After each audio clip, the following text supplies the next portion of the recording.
Hello everybody and welcome to round 3 of the Apex Rear Wing Season 10 in Brazilian Opala Stock Cars. Tonight we're coming to you from their native habitat, the Autodromo Jose Carlos Pace, outside of Sao Paulo, also known as Interlagos because it is between two lakes. I am Liam Harrison, better known as Madbird, and it is my almost apoplectic joy to be joined once again by Maddie Dunlop. Good evening, Madbird. Good evening to everybody else watching along. And I was actually wondering how you pronounce the name of this circuit because I've never really looked into it. I probably mangled it. Well, I feel like if you're a racing driver, Pace is a good name to have. That's a very good point. As Jose Carlos obviously had quite a lot of pace. He did. Apparently. I don't know if that's even I assume it's a person's name. It is, named after a former Formula One driver. I'm going to have to look him up now. But very yeah, good. we are here at Interlagos, as it is more commonly known, of course. Round 3 of Season 10 of Apex Rear Wing in the 1986 Opala Stock Cars. And we're just waiting for qualifying to get underway here. We are running a little bit late on the broadcast, but you haven't missed too much of the action, folks. We've got the points in front of us now. Brenton Foley, after an upset of the last round, is actually leading the championship at the moment, isn't he, Madbird? He is indeed. Took out both wins last time out at Surfers Paradise, which was one hell of an achievement. Zirus is now 21 points behind him in second place, having not won since round 1, because we are, of course, in round 3. Birdo in third place with Goofball Antics in 4th. Resist down in 5th. Netheromian in 6th. Sam Smith in 7th, who didn't race last week, but is here tonight. Bagsy in 8th with Roadhog in 9th, and newcomer last round, Scott Murrell, actually poking his nose into the top 10 with 66 points. So looking to extend his stint in the top 10.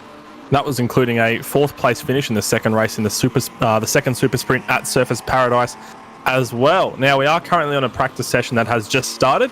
We had a brief practice session earlier, and we're just sort of waiting for qualifying to get underway. These guys are sort of in a holding pattern, if you will, cutting a few more laps around the track before the top 10 shootout gets underway. And we're just taking a look at Rody, who was still chasing that hashtag Rhodium after he was running very highly in one of the races at Surfers Paradise last week, and also had us all on a knife edge of the ASC Bathurst 1000, didn't he, Madbird? He absolutely did. We were all hanging in there, and honestly, the way that the race went with the amount of DNFs, it was very possible he could have gotten a hashtag Rhodium had it gone just a little bit longer on. But unfortunately, just the barest little. It was pretty innocuous, actually. The accident that ended up taking him out just kind of nicked the wall going through Skyline. Whereas the much bigger accident he had coming onto Conrod, where he apparently was looking down to try to find his water bottle and just drifted straight off the track. He survived that one, despite the car flipping end over end several times. So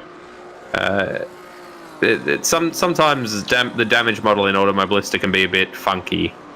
For those of you who weren't watching the Automobilista Supercars Bathurst 1000 on Saturday, first of all, I want to offer my commiserations because it was a fantastic race that you missed out on. But let me just give you a quick rundown of what happened with Rody. He started, I think, 13th and last on the grid because he didn't qualify. He only decided at the last minute to run a solo wildcard entry for all 161 laps.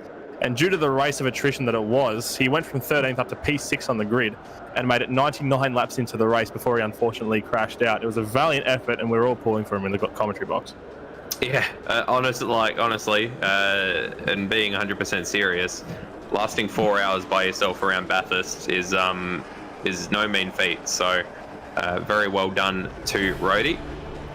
Looks like the qualifying session has just opened. So, we've got our first runner, which is Josh Bagsy in that one car, who is waiting for the lights to go green, and then he will set off on his outlap to be the first of our shootout contestants tonight.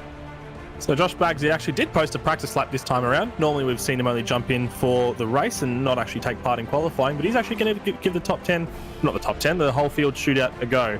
Just want to quickly run you through what the practice lineup was at the final standings for the practice session that you missed out on.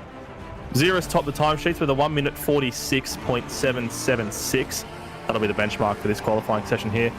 Birdo was pretty close, actually, 0.074 behind, with Goofball Antics behind in third. Foley, Resist, Sam Smith, and Scott Murrell all finished within 1 second of zero, so at the top of the timesheets there. We also had Netherelmian, iRambo, Roadhog, D-Samaj, who's starting with us tonight as well, Tyrrell, and Rody, who was the second last ahead of Josh Bagsy, who posted a 2-minute 2.885. I think he only jumped in at the last minute, only put 4 laps of practice in, so he'll be looking to get a little bit of a quicker time on the board. He's on his out lap at the moment, and he's making his way around the world-famous Interlagos Grand Prix circuit now. He is.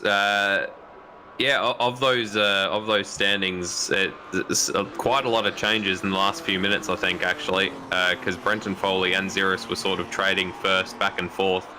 But when the session closed, Brenton had fallen to 4th or 5th, so I think the track may have just gripped up a little bit right at the end of the session. So we saw a few times jump up a little bit higher than they were earlier. So it's going to be interesting to see who is able to pull out the quick lap that they need to during shootout, because it's one thing when you've got 2.5 hours worth of practice time to fine tune a lap, but it's definitely very different when you have only one shot at it and you have to nail it all in one go. So Josh Baggs is going to be the first of our runners to attempt to do just that. He certainly will be. And I want to say Goofball Antics jumped into the session relatively late and was posting competitive time straight out of the box. He's really comfortable with these cars. He's been third in every race except for race 3 where he DNF'd. He might be able to carry that pace on here, but we are looking at Josh Bagsy in the Midas race in that beautiful golden car as he crosses the control line now to start his flying lap on the run down to turn number 1 into the Senate S chicane. Yeah, beautiful is one word for it. This is very much a track that most of our runners are very, very familiar with. Interlagos has sort of been used as the unofficial Apex rear wing test track that we use usually for when we're testing out new cars and stuff for the next season. We often use Interlagos as the sort of as the common denominator, because many of us came from as he's very wide coming through turn 4. I'm not even going to try to pronounce some of these names, so I apologize if you are Brazilian. Deshida Delago, I'm getting informed in my ear by our producer. It's a great little track, isn't it, Interlagos? There's not really anything else like it, particularly in Grand Prix racing, especially with everything else in the world as well. Being counterclockwise, which is something you don't see too often as well, but also that the layout where it's all packed into a tight space that sort of winds back and forth on itself, but also while including a lot of elevation change and quite a few corners you don't really see anywhere else in the world. It's a fantastic challenge, and the reports that I've been hearing about it possibly being dropped for a new track in Rio de Janeiro for Formula 1 at the very least is something that I regret to hear. Yeah, God, let's hope not. It really is a very flowy circuit for being... there's not really any super hard braking zones, probably turn 1 into the chicanes, but even then you carry a lot of pace into the chicanes, so it's very flowy, very up and down. Let's hope that it doesn't get dropped, because my goodness, what a loss that'd be, as Josh Bagsy crosses the line to set our first time, a 150.292. And next out on track looks like is Rody in the sister PBF race engineering car. Certainly is sister to Brenton Foley. They're both operating as teammates, if you will, here with Red Bull Racing inspired liveries from the Supercars Championship, that is, with the retro Caltex livery adorning Rody's Chevrolet Opala as he rounds the center chicane and heads into the long sweeping turn 3 onto the back straight here, which is not much of a back straight if you look at the sort of the layout of the track. Yeah, it's sort of it comes along very early, and then there's not really any straightaways until you hit the start finish straight again. So it's again just another part of what makes it such a bit of a different track to what you usually see. He's down through the first sector by over a second, so at the moment not setting the timing screens alight. Unfortunately, I don't think we can actually get a real life bracket on how these cars compared to their real life counterparts, because in 1986 they were still running the old Interlagos, which ran for 7.7 kilometers and winded around itself twice as much. So we may start to get those comparisons as we go throughout the season and visit a few more of the Brazilian tracks, but for the time being we have to look at what we have in practice and the other qualifying laps as a benchmark. I'm not sure where the second sector split is on this track. I haven't actually seen any timing coming up on my screen as yet. I'll have to have a look at the timing screen in front of me. But Roddy's looking pretty neat and tidy so far. So 1.7 seconds down coming through the second sector, the last sector split, which is just as you come onto that last corner and onto the, what a name, turn 14 and he's just gone through there, and then turn 15, which comes onto the start finish straight proper. So looks like he's going to be behind Bagsy well and truly, a 152.294, so 2 seconds down was Rody. And we turn our attention to the next runner of Tyrrell. Rody does have a time down. That's the most important thing, because track cuts are something you always have to be wary of. Don't know how important they are in Tyrrell's track to cut the track in a very bad way. He's run around the outside of turn 1, and that's not going to do his lap time any favours at all. We'll see his first sector come up at the end of the back straight here, down the Rita Oposta. It has a name, as a matter of fact. But that's not going to be very good for his lap time at all, but he's going to press on regardless. He is. It looked a lot like someone in their VL Commodore just bashing across the curbs out of a Macca's car park or something as he bounced back onto the track, and he's 2.8 seconds down through the first sector. I'm going to be surprised if he hasn't gotten a track cut either through the chicane or through turn 4 just there where he ran very wide. It is pretty forgiving. And we do have it's Dano, which I believe is Dane Liccardo in the chat, just saying #Rhodium. Let's hope, please. Anything can happen. Put your weight behind it, folks. Anything can happen. I did try to pray to Satan to get us a #Rhodium after he'd crashed out, which may not have been the best strategy on my behalf, but I did my level best.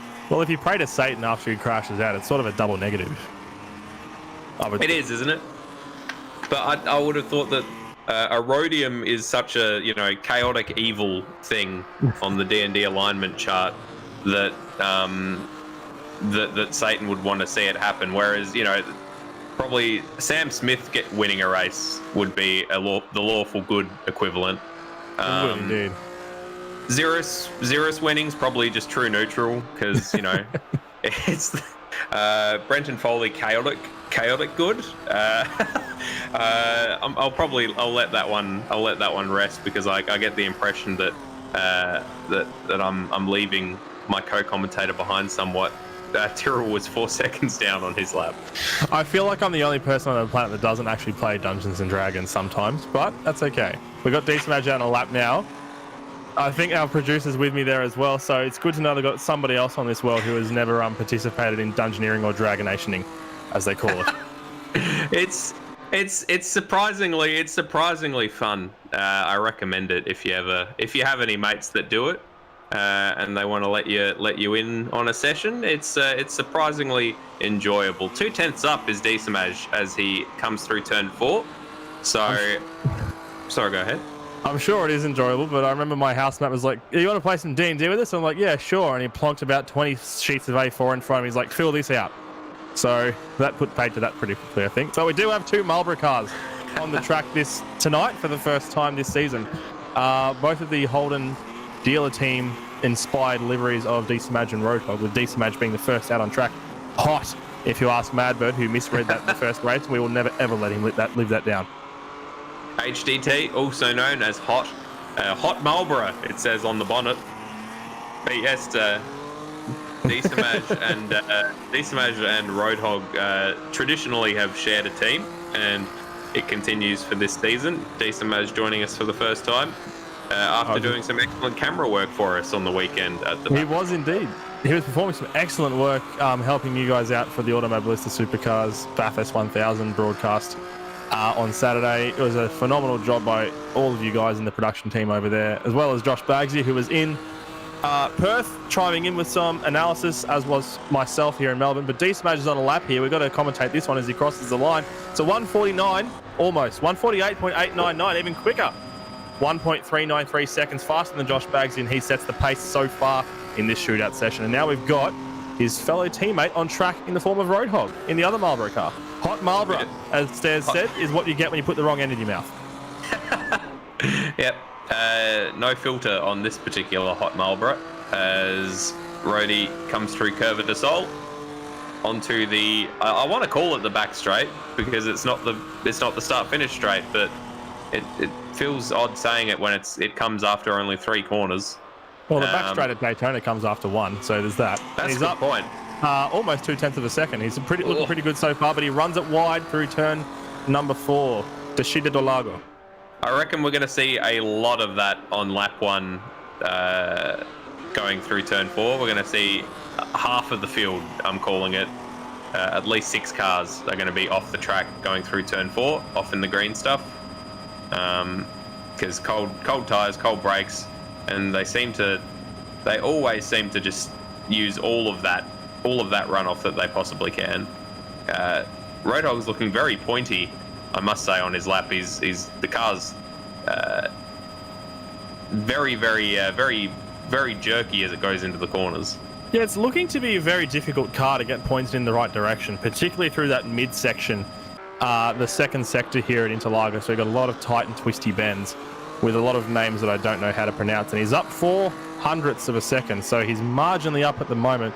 But these cars have an open differential, which makes them very hard to get points in the track, and a lot of body roll as well. So you've got to really work hard to point them in the direction you want them to go. But Roadhog seems to have done that quite well so far. But is he going to be able to carry that pace through those final few kinks and across the start-finish line? Let's have a look, folks. The time is going to be a 1:48.997. He's only just down on his teammate's time. He slots into second. He does. Rambo in Farken Racing coming along to start his lap. We did have quite a few people, Rambo and Scott Murrell included, mentioning how little, let's say how small the power is in these cars coming up that coming up the hill from turn 13, 14, 15 onto the start-finish straight.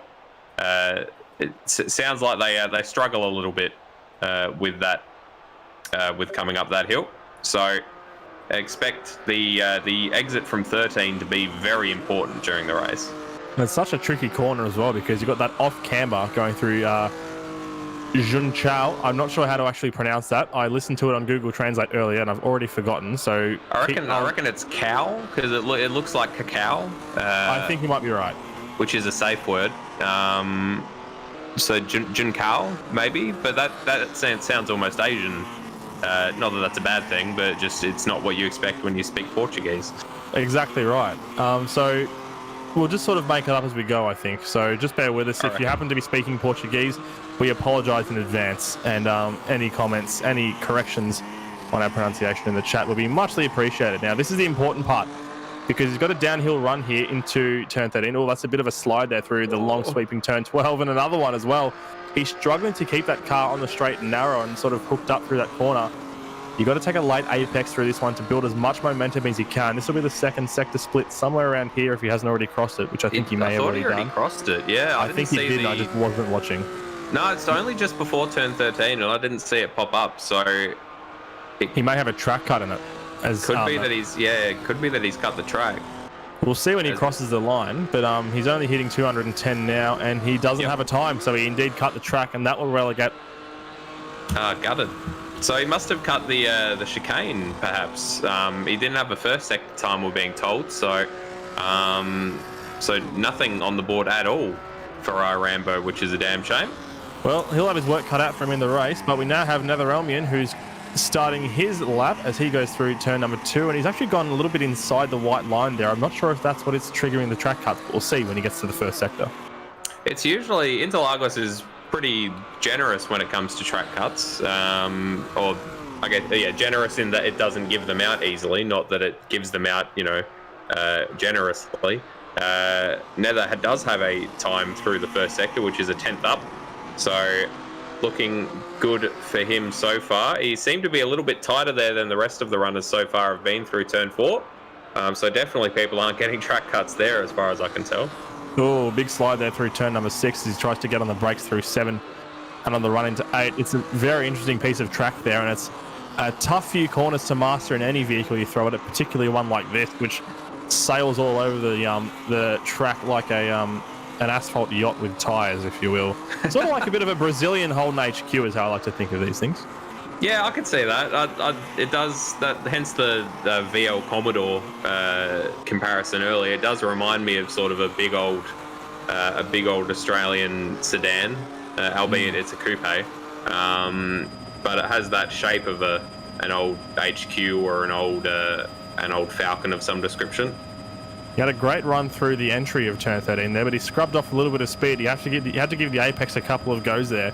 He was up in the second sector. I think he was almost up 0.4 of a second, but he may have lost a little bit of momentum there. So we'll see what that translates to by the time he gets to the control line. He seems to be lagging a little bit there in terms of his pace. He comes to the line and it is a 148.15. He is up by quite a bit, almost 0.75 of a second. He is indeed. Goodness me. Good lap for Netherelmian. He's been a little bit... hasn't been particularly happy with the cars, I don't think, so far, is safe to say. Another man who hasn't been particularly happy with the cars so far is Scott Murrell, who we're now looking at as he goes through Curva de Sol. He was one of the main ones in the practice just before going, come on, as he was trying to get it up to speed coming up onto the start-finish straight. So he seems to have gotten it up to speed, though. He's 2.5 tenths up through the first sector. He ducked out halfway through practice because he had to go for a smoke. He was that stressed out, and it must have done him well. Just want to put a disclaimer that we don't condone smoking. We don't believe it helps your judgment or your performance in any way, apart from those two Mulberry cars, which we won't speak of anymore apart from this sentence. Now, Scott Murrell's going through the apex of turn 8, which is very tight. It leaves you with a weird little line that you have to take through 9, a long, slow left-hand corner. And you get the power on once more as you go through that turn 10 kink. On the brakes again with a little bit of instability is the word I was looking for, because you're drifting to the left-hand side of the track and trying to keep it straight at the same time. And now we're trying to keep the car as planted as we can through this long sweeping turn 12. I like to say long sweeping. This track has a lot of those corners. On the brakes into Zhunkao, he's up 0.28 of a second, looking pretty good so far. And that's a nice tidy exit onto the back straight, the front straight. Oh, there we go. Yeah, he's seems to have a bit of pace coming up the hill, so he'd be quite happy with that. Past the chicane that we're not using because screw that thing, and onto the start-finish straight. So we'll get to see what sort of lap time he's got. It looks pretty good at the moment. It's going to be close, 1.8 tenths, or 180 tenths. My goodness. What? 0.186. Thank you. My goodness. Thank you for digging me out of that. But that is how much he is up on Netherelmian and putting himself into provisional pole. Now we've got Sam Smith out on track. He's returned once again in that glorious Gravedigger machine. A lot of people taking a lot of trying to be very aggressive on that turn 2 sausage curve there. You're getting a little bit of air time, which is not something you want to be doing too much in an open differential car, because you'll just be spinning that free back wheel in the air and not putting much power down, cutting into your lap time by maybe a few hundredths. And he's lost some time there, as a matter of fact. He's down 0.061 in the first sector, and that's a big slide through turn 4. Don't want to be doing that too much. Keep as much momentum as you can in these cars, of course. Yeah, very similar to the Caterhams that we ran in Season 7, where they don't really have much in the way of acceleration or top speed. So any speed you lose through the corners is speed that you have to slowly build back up again when you come out of the corners. So Xeris in particular is very good at maintaining momentum through the corners, so he's been quite strong so far. And Sam Smith is no slouch, obviously, and was actually at the top of the timesheets a couple of times during the practice sessions, so he's definitely got some pace. And I'm just reminded once again of what a gorgeous machine this thing is. Yeah, he got a podium with it in the first round as well at the feature race at Mendig Flugplatz, and he's up for 2/3 of a second now. We're throwing a lot of fractions in here that don't belong in tenths and hundredths and thousandths territory. But he's looking good. That's the main thing. 0.667 is the gap. That's almost exactly 2/3 as a matter of mathematical fact. As he powers up the main straight now through that last kink across the pit lane entry, carrying as much pace as he possibly can out of that 4-cylinder engine I think this thing has. And he crosses the line. 146.999. He's the first driver into the 46s. Mathematical fact is my favourite kind of fact. Just if anyone's wondering, we turn our attention to Resist, the first of the United Somalian and Soviet Republics runners, and very, very Larry through the centre chicane, very nearly loses it on the exit, but manages to hold on to it. But he'll have lost a lot of time there. where he was too busy grappling with the wheel to point it in the right direction. We'll get to see as we get to the end of the straight, and he's a second down already through the first sector. As we see Brenton Foley also having a bit of a Larry outlap, getting out on the grass on the back straight. Yeah, a little bit too much on that sausage curb through the first chicane was resistant. It's cost him dearly. He'll be trying desperately to make some of that time up in the second sector here, but he's thrown it into a massive slide again through turn number 6, and he's almost out into the weeds there, as a matter of fact. Luckily for him, the runoff at the Interlagos track is quite liberal, so you have a lot to play with. As we're just seeing Brenton Foley going back to the garage and coming out on his qualifying lap now. But Resist is out going through turn number 9 now on the run into the turn 10 kink. And it looks a little bit neater and tidier, as a matter of fact, now. And you'll be coming up on the second sector split in a couple of corners' time, but they're 2 tricky corners indeed. They are, yeah. Turn 12 is sort of, it's not quite flat, but it feels like it should be. It's got the camber in the right direction, but then turn 13 is uphill and off camber and a braking zone, and quite a heavy braking zone as well. He's now 2 seconds down as he comes through turn 13, so he is looking like being down in 6th place at this stage, squished between Roadhog and Bagsy, which is not a place anyone wants to be, and it's not looking good for the Somalian. Across the line and is indeed in 6th, and he's flipped it into the wall just to show his frustration. Now, one driver that does like getting sideways in a car, and it normally pays off for him, is Brenton Foley, who is currently the championship leader, of course, starting a little bit further back in qualifying than he would have liked, having only having finished 4th in the practice session. But of course, qualifying and practice certainly aren't everything, and he's just showing us what he's all about with a little bit of oversteer through turn 11 there on the exit. Brenton Foley leading the championship by 21 points by virtue of 2 podiums, 2 second places, as a matter of fact, in the first round, and a clean sweep of Surfers Paradise last time out ahead of Xeris, who finished only 4th and 2nd. So a great run from Brenton Foley, been looking to carry that points-based momentum into this race, but he needs to carry direct speed momentum out of that last corner down this main straight to get a good run onto the start to get his lap underway. He's gone very, very wide there through turn 15, almost out to the wall. Maybe trying to just extract a little bit more top speed before he hit the straight proper. He's taken the chicane quite well, not too sideways, and kept it off the curbs as well. So keeping all 4 wheels on the track rather than using any of them just spinning in the air is always going to be helpful. And he comes through the first sector split. He's actually down by 0.06 of a second on Sam Smith's time, but we do still have the rest of this lap to go. Goes a little bit deep at turn 4. Not too bad. I've seen it worse through there so far this qualifying session, but it still would not be helping his time. But he's only marginally down on Sam Smith's time so far. It's only in the 100ths of a second we're dealing with here, so he's got every chance of being able to improve on that quite a bit in the second sector, and by virtue of momentum through the final corner in the third sector as well. And he's looking pretty neat and tidy. You have to drive a little bit conservatively. You can't slide the back end out too much around Interlagos, because especially in this section in the second sector, you've got a lot of direction changes. Left, right, left, right, left, right. You're going into a right-hander now, which will go into a long left. 2 very different characteristic corners in a row here. So stability and knowing where your car is at any one time and what direction it's pointing is a very important virtue to have as a driver as you're going around here. He's coming up to the second split now, and it's going to be a 1 minute 20. I may have already missed the sector split, as a matter of fact, or maybe he hasn't copped one. I don't think he's copped one. I reckon that he's had a track cut as well, because it is just before you enter that turn 13. So, God, I wonder where that happened, because he did have a first sector split. And yeah, he's cut the track and he's coming into the pits now, so he knows it must have been on the exit of turn 4 there. What a shame for Brenton Foley. He's going to be starting at the back next to Irambo. So he does have a second chance, obviously, because we're doing a sprint race and a feature race tonight, and the feature race grid is determined by your finishing position in the sprint race. So if he has a good sprint race, then he can get himself up there for the main race, but it's still not good having to set yourself that extra bit of work. So, man, I didn't see where he could have cut the track apart from maybe turn 4, but that didn't look that deep. So maybe Interlagos is a bit harsher on track penalties than I thought.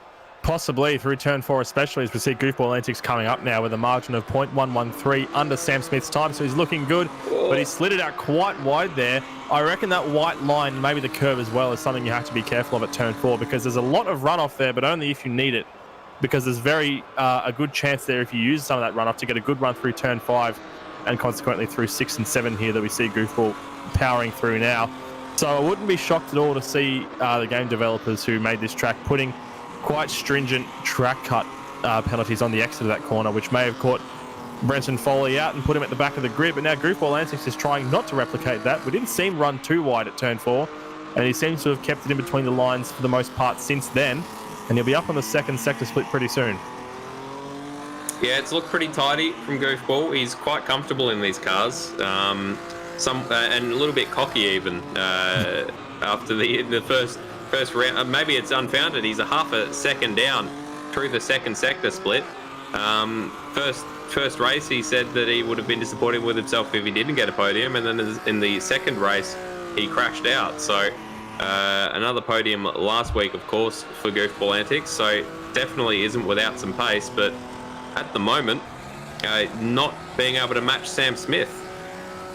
Or indeed, no, he does match Scott Murrell, 4/10 ahead of Scott Murrell, but 5/10 of a second behind Sam Smith. So maybe Sam Smith was sandbagging in the practice session a little bit, because he's currently insurmountable. Insurmountable for the guys behind him so far, indeed. But we do have 2 more cars to come, of course. One of them being Xeris, who is one of our mainstay leaders of races in general here at Apex Rear Wing, and the other being Birdo, the gentleman you're seeing right now powering through turn number 3 onto the back straight. Looking pretty good so far in that number 13 car, unlucky for some. Not so for Birdo so far. He's had a podium at the last round at Surface Paradise. Finished pretty well high up in the points so far with a 5th, a 4th and a 7th in the other races. And that currently sits him 3rd in the championship, albeit 88 points behind the leader, Brenton Foley. Just for context, we'll be giving away 150 points over the course of tonight across the 2 races, with 50 points up for grabs in the feature race for the winner and 100 in the feature race. That's 50 points for the sprint race. Is yep. We knew what you meant. It's all good. I finished the sentence and I was like, did I say feature twice? And immediately I was justified in knowing that yes, I did. If we didn't make mistakes, then we wouldn't be human. And who wants a robot? Who wants a robot commentating their race? These laps go by pretty quick, don't they? Birdo is coming through turn 13, 2.5 tenths behind Sam Smith, as he shoots up the hill towards the line. Well, Goofball was able to make up a 10th in the final sector in his lap by virtue of getting a good run through that final corner. So we may see some improvement here from Birdo. He's not looking super slow indeed. He's keeping it nice and tight to the inside wall. And he has made up some time, but not enough. It's 0.182 the difference. Sam Smith still leading the way. He will be at least on the front row, but who will be next to him? Will it be Birdo in second, or will it be Xeris on pole position? Let's find out. Or indeed Xeris in second. If he manages to split the difference between Sam Smith and Birdo, as he shoots through Curva de Sol. Looks pretty smooth at the moment, and just has a way of maintaining momentum through the corners, and he's 2 tenths up already. That is a very short sector with not much going on really apart from the chicane in order to get that much of an advantage. Did go out and onto the curb at turn 4 a little bit, so let's hope that wasn't a track cut for his sake. We got Lewis Wedding and Dano in the chat saying, go Hans. Hans is certainly for a podium tonight, or he would be if he was actually racing, but he's not with us tonight, unfortunately. But we do have Xeris, who is a very, very seasoned competitor here in Apex Rear Wing in his classic purple and green machine, as he comes now through turn number 9. Now, I did see him run just a smidge wide through the exit of turn 4. He was outside the white line, but he wasn't outside the curb. So we'll have to see as he has a big slide there. Bit of entry on brakes oversteer into turn 11. Doesn't seem to have impacted his speed too much. We'll see what that means when he comes to the second sector split right about now. And he's down, as a matter of fact. The margin is 0.176, so he has lost a bit of time there as a result of that. It'll be marginal as he comes to the line. Which way is it going to go?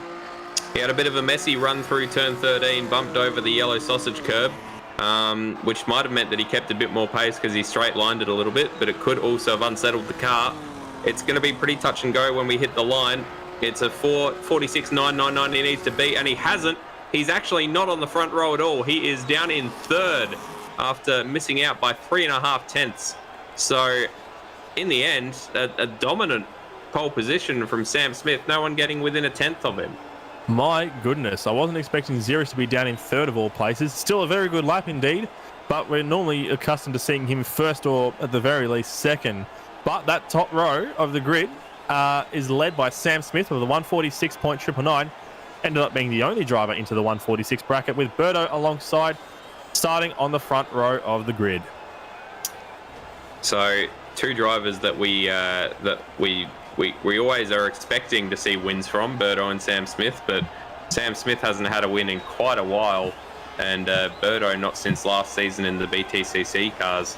Might have to have a look and see if I can find when Sam Smith's last win was, because I reckon that would have been a very long time ago. Long time between drinks for the Sam clan, who I reckon have gotten sick of waiting for the inevitable Sam Smith victory, because I haven't seen them in the chat for quite a while.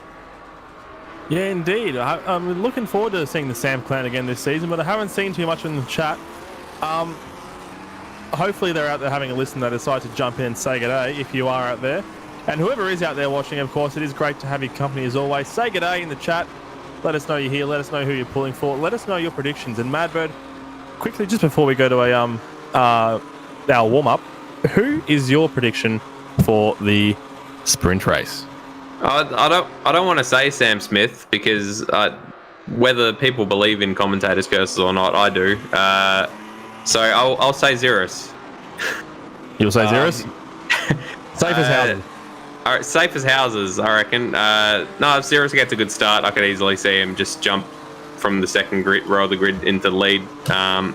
Although there were some rumblings in practice session that fuel is going to be pretty marginal in the sprint race.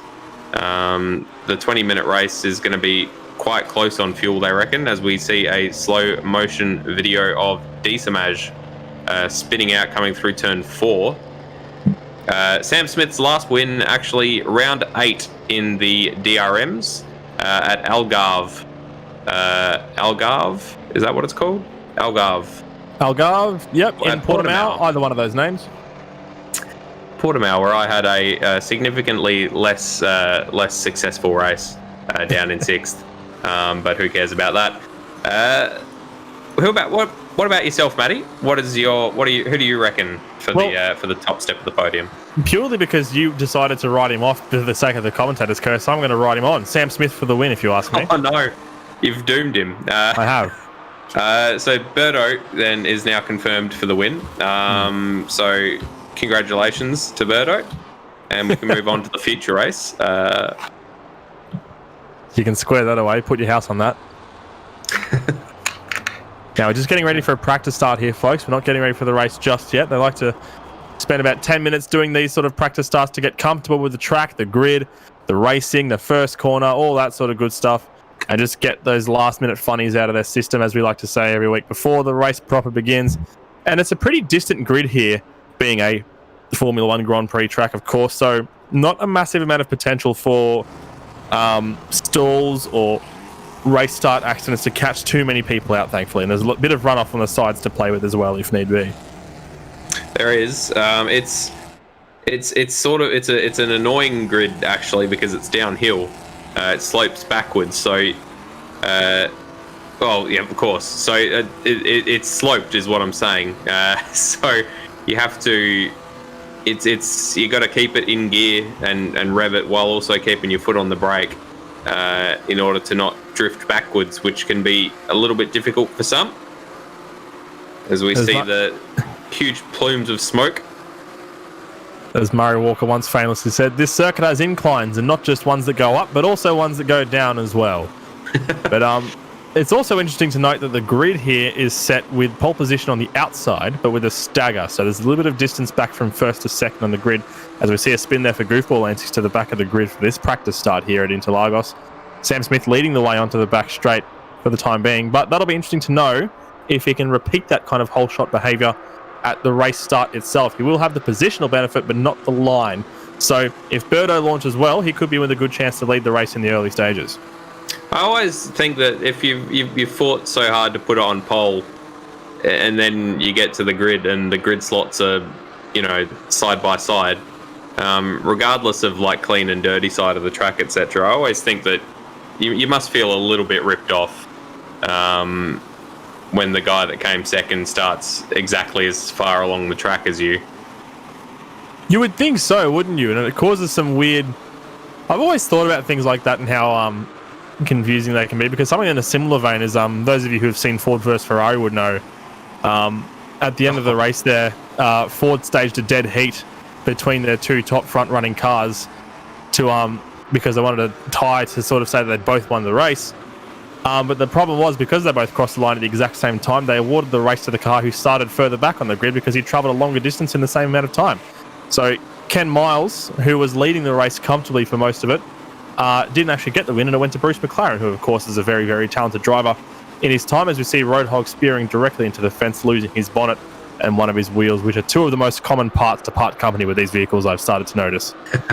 Yeah, that seem to be blue tacked on. Like my whiteboard. I think it's one of those. I think that's one of those rules that was just never changed. I'm sure it has been now, or at least I hope so.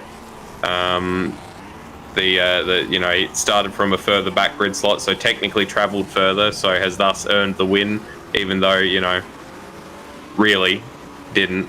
Well, nowadays in racing, particularly in 24-hour endurance racing, it'll be a lot harder to get a dead heat, because you're timed down to the thousandth of a second. Even more refined in some series, including supercars, it goes to the 10,000th of a second. And I've only ever seen in top-level motorsport a dead heat to that level once, which was in Formula 1 in the 90s, 97 I think it was, at qualifying in Jerez. Top three guys all qualified with the exact same time, and they gave it to Jacques Villeneuve because he put the time down first.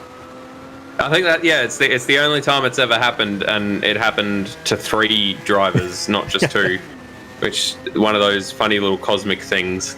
Got an onboard here of Desamage right up the back of Scott Murrell as they come down into turn 4. So this will be their view probably on lap 1, and that I reckon is what we're going to see on lap 1. Well, hopefully not that, as Brenton Foley is speared into the wall, but I reckon we're going to see a lot of runners going very wide at turn 4, using all of the runoff available to them to try to gain an advantage.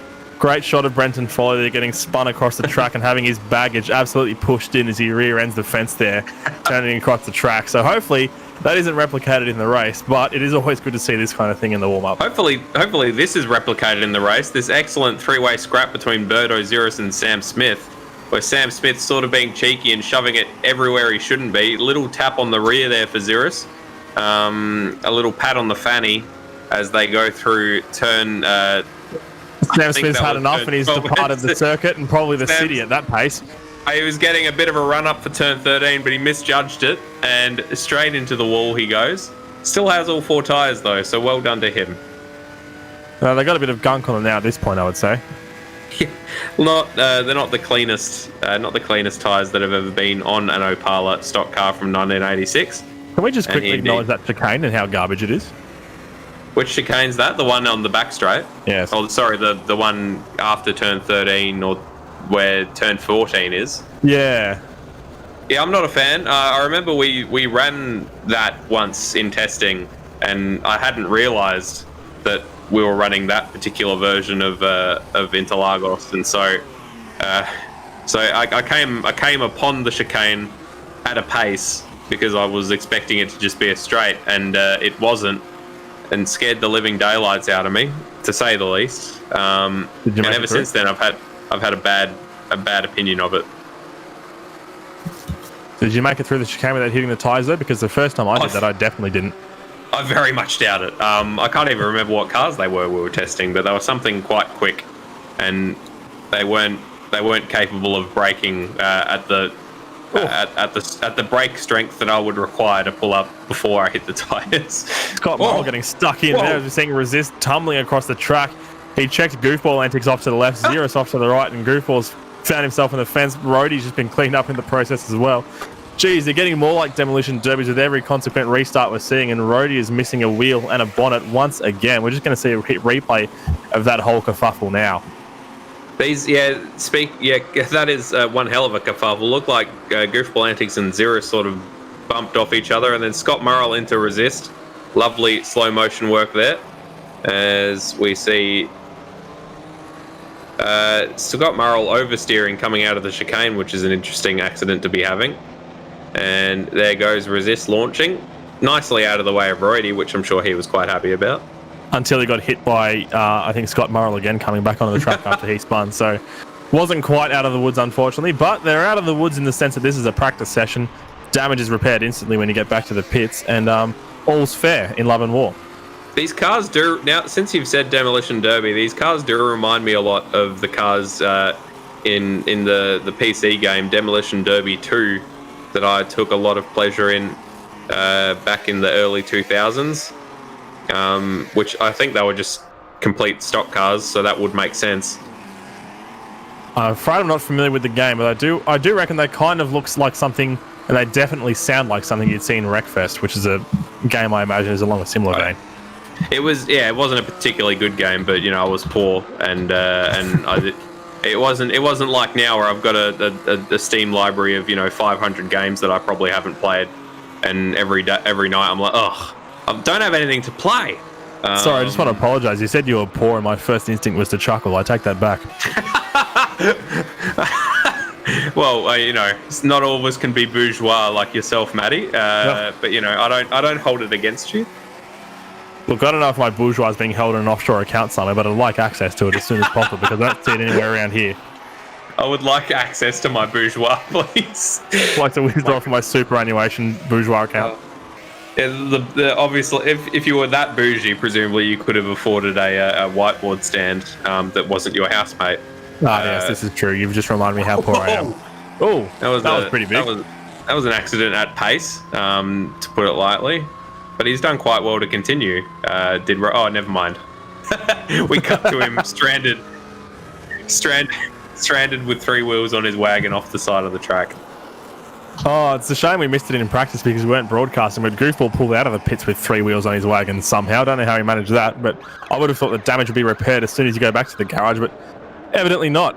But we do have a race on our hands. We've just finished the warm-up session, folks, and we're getting ready to get gridded up now for the sprint race here at Interlagos. Follow us on Facebook at Apex Rear Wing to keep up with all the latest. Get links to all the streams there as well to right in your Facebook feed, right really convenient where you want it. You can also wait for the next graphic to pop up. Check out the live timing and the results. There's something you can do at arwleague.liveraces.com. See how everyone's tracking with lap times, sector times, all that fun stuff. And you can also donate to our Patreon. Is that going to be the next one? Yes, it is. Support the stream at patreon.com/Apex Rear Wing. It takes a lot of time, a bit of money to get these servers running, and every dollar you can give us is greatly appreciated. Couldn't have said it better myself, Matty. I think you might have been able to. Every time I seem to be the one that sort of spooks it every time. So it's whenever someone else, jumps in and does it, I'm just overcome with appreciation. So, however, they are off on their formation lap, and I'll let you take us away with the grid, Matty. Certainly will. Starting on pole position is Sam Smith, the only driver to get into the 146s with a 146.999, as close as you want to get to the 147 bracket. Alongside him on the inside, but a little bit further back, will be Berto in the Amazonia Motorsport car number 13 there. Looking to get a good start to get the whole shot into turn 1. Xeris, second place in the championship at the moment, looking to carry that pace. We know he can start well. Can he start well from third position? Let's see. Alongside him will be Goofball Antics on the grid for the Proto Anomaly Yogo racing car in fourth on the grid. Behind him, Scott Morrill starting pretty well in fifth position, looking to improve on his best finish so far of fourth in his debut Apex Rear Wing season. Now the Romian behind them, but lagging behind a little bit in the queue at the moment. It'll be starting from P6 next to Scott Morrill on the grid, with D-Samaj just ahead in the Marlborough car in 7th position. Road Hoggy's teammate will be right next to him on the grid in 8th, with Resist behind them in 9th, having made a mistake in the chicane on his shootout lap. Josh Bagsy, having made qualifying, will be starting from 10th on the grid ahead of Rhodey in 11th. Tyrrell, I think, was the slowest driver to qualify and put a lap time down. Will be starting from 12th position on the grid in the Jeff Vader racing car, with Brenton Foley and Rambo lining up on the 7th and final row of the grid in 13th and 14th respectively, having failed to put down lap times due to track cuts. Brenton Foley will definitely be one to watch out for here, folks, because we know he's quick. He's the championship leader. What can he do from 13th, lucky 13th on the grid? Stay tuned. You'll see. Unlucky for some. To crib on your commentary earlier. Brendan Foley, we know he's good at starts. We saw an absolutely blistering start at Brands Hatch in the BTCC cars, where he left about a cigarette paper's width between himself and 3 other cars, I reckon, as he was scything through the field on the first lap. So probably expect to see him move up quite a few positions. I'm just very interested to see if Sam Smith, if this pace will carry on, or if he's if he just got lucky in qualifying. Xeris did say in the chat that he choked during his qualifying lap, so whether that's an excuse or not, probably not, knowing Xeris, but nevertheless, Sam Smith was the one that managed to put it on the front row, along with Birdo. I give it 3 laps before we use the word carrot. Really, 3? All right. So you're in that case, you're predicting that it will take at least 3 laps before Sam Smith has someone in front of him that we can refer to as such. Not necessarily. We could be talking about how he drives a lot better or a lot quicker generally with a carrot in front of him to chase down. But we'll see how he goes. He may have a little bit more race pace with a clear air in front of him here, and we're getting ready for the race start. We are. We've got 1, 2, 3, 4, 5 lights are on.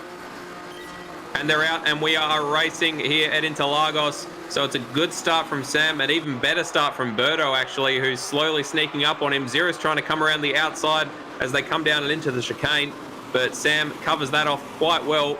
Birdo, however, is able to sneak up the inside, but it becomes the outside for the next part of the chicane, and Sam Smith manages to hold on to that lead, with Xeris having to settle for 3rd. At the back, Brenton Foley is up to 10th already, so making some big moves early. Big moment from Group Paul Antics there. Nearly lost the car on the exit of turn 1, but he managed to catch it and not cause a massive accident there on the start of the race. But Sam Smith is still leading the way despite that challenge from Berta that I was sort of half expecting there. But as a consequence, we have a nice 3-car train for the lead of the race at the moment, with Scott Murrell behind in 4th, having made up 1 spot already. And they've made complete liar of me, very tidy going through turn 4. I didn't see anyone off in the runoff area, so very well done to everybody involved. And Sam Smith just continuing to lead this race. We're seeing a bit of side-by-side behind them as huge gaggle of cars coming through turns 7 and 8. And it meant going to the sort of twisty infield section of the track. Brenton Foley's up to 8th. He is indeed. He's making a big charge, and he's got Decimage in front of him now, who's getting the back end all over the place in that Holden Dealer Team Marlboro-looking car there. And he'll have Netherrealmian in front of him, who's a very staunch defender of his position, whatever position he happens to be in. As Birdo and Xeris go side by side at the front, Xeris gets pushed out to the side of the track just a little bit. Birdo leaves him just enough room, but Xeris is tucked right underneath his rear spoiler at the moment as they go down the straight towards the control line to start lap number 2. Sam Smith will be leading by a gap of around about 1.2 seconds as they cross the line. Scott Murrell with a good start, jumping ahead of Goofball Antics and latching onto the back of this battle for 3rd, or this battle for 2nd and 3rd rather. And he's right on the back of Xeris as they come back down into the chicane. A little bit of a touch there between Xeris and Birdo by the looks of it. And it's unsettled Birdo, who's had to go very, very tight. And Scott Murrell almost sneaking up the inside, coming onto the Curva de Sol. We just had a moment at the back there. A little bit of side-by-side action between Tyrrell and Rhodey. Got a little bit too physical, and Tyrrell, almost unintentionally, I would say, tapped Rhodey into a spin there.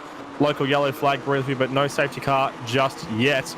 And we're seeing a great battle here, as you were saying, for 2nd place at the moment. Scott Murrell doing a great job to hold on to the back of Xeris at the moment. But, of course, Birdo is doing a fantastic job to defend. And what that means is this 3-car train is going to very soon become a 4, 5, even more car train as the race goes on. Birdo goes very deep going through turn 6, and Xeris gives the whole shot right up the inside and into second place. Birdo's still alongside as they go through these switchback corners. It's the sort of track where if you get past on one corner, you're going to be under attack on the next one. And these three cars almost staggered in a line as they come through turn 11. But Xeris looks like he's managed to hold off that return challenge from Birdo and take that second position. Yeah, it's a very hard part of the track to make a pass that sticks. You sort of have to rely on a mistake to be able to get ahead of somebody there. But now we've got a couple of consecutive left-handers, and by a couple I mean 1, 2, 3, 4, 5 left-handers by the time we get to the center S chicane here. So now the trick is to just get in the draft of the guy in front of you, pull some good speed down the main straight as Goofball pulls out into the middle of the road there. He's trying to get past Scott Murrell there. They're side by side as they make their way. He's got great pace on the exit of the corner there. I think he was one of the best drivers through this the final sector was Goofball during qualifying. Birdo's trying to have a look up the inside of Xeris once again. They both slided a little bit wide through the center S chicane. Xeris has lost a lot of pace. They bump a little bit there, and Birdo has capitalized on that without too much more fuss than that, and he's up to second place with Xeris back down where he started in third, and Goofball all over the back of him. Yeah, this is a great ding-dong battle for that second place, and behind them, Brenton Foley bump drafting Nether down the straight, past Scott Murrell, and into turn 4. Not sure Nether would have been particularly happy with that, and launches him into goofball antics, and hits Brenton Foley. Brenton Foley loses his bonnet as a result of it, and Scott Murrell manages to slip through, says, thank you, no worries, I'll take that 4th position back. So I reckon this was Brenton Foley bump drafting Nether, and then Nether just launched with that extra bit of pace into the side of goofball antics. And then it's a bit of ping pong between all of them. Goofball Antics now down into 9th place, which I'm sure he won't be very happy about at all.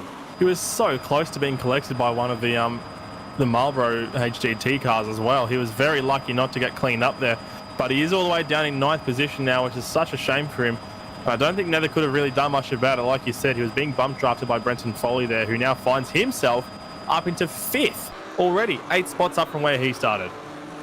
I'm not sure if it was a consensual bump drafting. Nether tends not to be in our Discord chat, so he might not have been particularly happy with the attention he was receiving. I guess we'll have to see what happens post-race, but at the front, Birdo doing an excellent job to hold on to this second position, but all of their battling has given Sam Smith a 2.9 second advantage out at the front. He's not pulling a gap at the front, mind you, who has posted the fastest lap, 147.134. So he's pretty close, but we've got someone in the pits now. It's one of the Marlboro cars, and it is Roadhog who's coming in to take a pit stop already. Only 14 minutes. 14 minutes? No, only... I'm not sure what the time is. Only 5 minutes into the race. 6 minutes into the race. Yeah, so not sure if that is for damage or something. Like I said earlier, I did hear that it looks like a splash and dash. He's already moving again. I did hear a few people saying that it might be pretty marginal on fuel even in the 20-minute race, which is meant to be a sprint without needing any pit stops. So maybe he's just topping off to make sure that he doesn't run out of petrol. And he's slotted back into 12th place. They were running in 6th and 7th, the two Marlboro cars. But Decimage now left on his own in 6th. Maybe the fuel situation isn't why we're seeing Xeris at the front of the field, as we see a bit of a change of pace there. Birdo ran very wide through turn 11, and Xeris is now through into second position. Will he start chasing down Sam Smith, or is he going to take it easy, hold off behind him, and try and make it on a no-stop strategy here with plenty of fuel left over by the end of the race? We know Xeris is good at fuel management, but this will be the ultimate test for that. At the moment, the gap is just over 3 seconds between himself and Sam Smith at the front here, and we know Sam Smith is doing pretty well. He's only about a 10th and a half off his qualifying pace in his last lap alone, so he may be able to keep that pace. We're just seeing a replay of what happened to Birdo. Yeah, so just very, very wide going through turn 7, I think that was. And then Xeris managed to get the job done into turn 8, where he went very wide. I think he said turn 11, but you could be forgiven for it because that entire middle sector, all of the corners sort of look the same after a while. So Brenton Foley sets the fastest lap time and promotes himself up into 4th place, getting past Scott Murrell coming down into turn 1. That's the fastest lap of the evening so far, as a matter of fact, 146.811 from Brenton Foley. That was, I'm just trying to see what the gap was there. It was a little bit, 0.6 of a second faster than Sam Smith, and Nether is in the pits now. Yeah, so a few people opting to looks like splash and dash. So I wonder if we'll see everybody do that, or if a few of our runners are going to try to make it with a no stop. Oh, here's a moment on the screen here. We're just seeing Decimage and Resist getting caught up in a little scrap there through turn 4 and 5. And Goofball Antics saying thank you very much, swooping on through and taking 2 spots from those 2 squabbling toddlers, if you will. Not to discredit their driving at all, but I just thought of what squabbles a toddler, that'll do for my analogy. And he's made his way up into P6. I'm sure Goofball wouldn't be particularly unhappy with with you portraying him as the sort of, tired parent who has to deal with the 2 squabbling idiots. Nether hasn't pulled into the pits for a splash and dash. He's pulled into DNF. Oh no! So yeah, Netherelmian out of the race. So he was running all right up until then. I thought, based off of what I saw, other than his issue with being bump drafted into Goofball Antics. That's a shame. I wonder if he had just a lot of damage and the repair was going to take too long, or what the case may be. Well, the impact didn't seem too heavy, but hopefully he is back out on track for race 2. As you see, Xerus now post fastest lap, have his turn with a 146.748. His car looks fine, Nether's car that is, in the garage. So he looks to have just pulled in and said no more, which is unfortunate. So we've got 13 runners on track now. We do. Brenton Foley is slowly cutting down this advantage that Birdo has over him. He's tracking down those podium positions as we just see a replay of Nether entering the pits. Yeah, it doesn't seem to be anything wrong with the car as it stands, and he just goes straight on in to the garage. Doesn't even pull in for a stop. He's done and dusted. So, decent match. As we come back to see decent, and nearly getting collected by, I believe that would have been Rhodey, the red flash that shot by Decemage's rear bumper. I think it was Rambo, because Rhodey's down in 11th. But let's have a look. Did he get tapped there? No, he did it all on his own.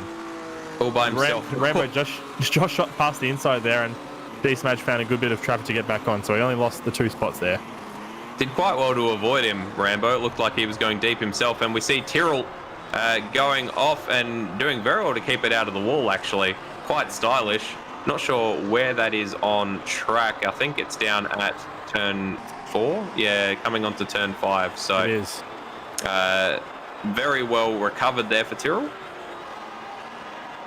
So looking at Sam Smith in the lead of the race now, and since Xerus has made his way up into second, he's only pulled around about 0.2 of a second on him. So he's not gaining ground as fast as he normally does. So that suggests that either Xerus is trying to just take it easy for the time being, as Brenton Foley posts the fastest lap of the race with a 146.746. Indeed, people who aren't taking it easy.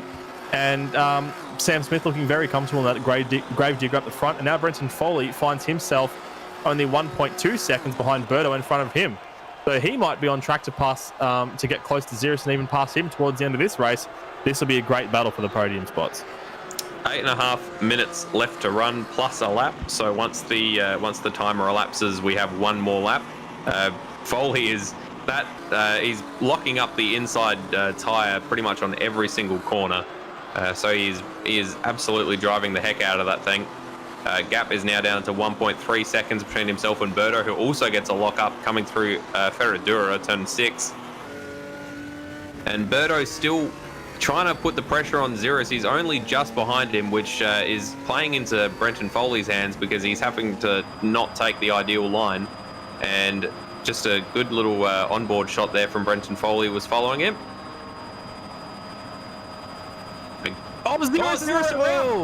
Xerus around going through turn, I think that is 11, and Brenton Foley and Birdo have both gone, yep, thanks mate, I'll see you later. Brenton Foley up into the podium positions, up 10 positions from his start, and a rare error for Xerus. So we were talking about it last week. Someone was beating themselves up a bit about struggling with these cars. I think it might have been Tyrrell, and we can now point to that and say, look, even the invincible Xerus is struggling a little bit with these seemingly very simple 1986 stock cars. So just goes to show he isn't perfect.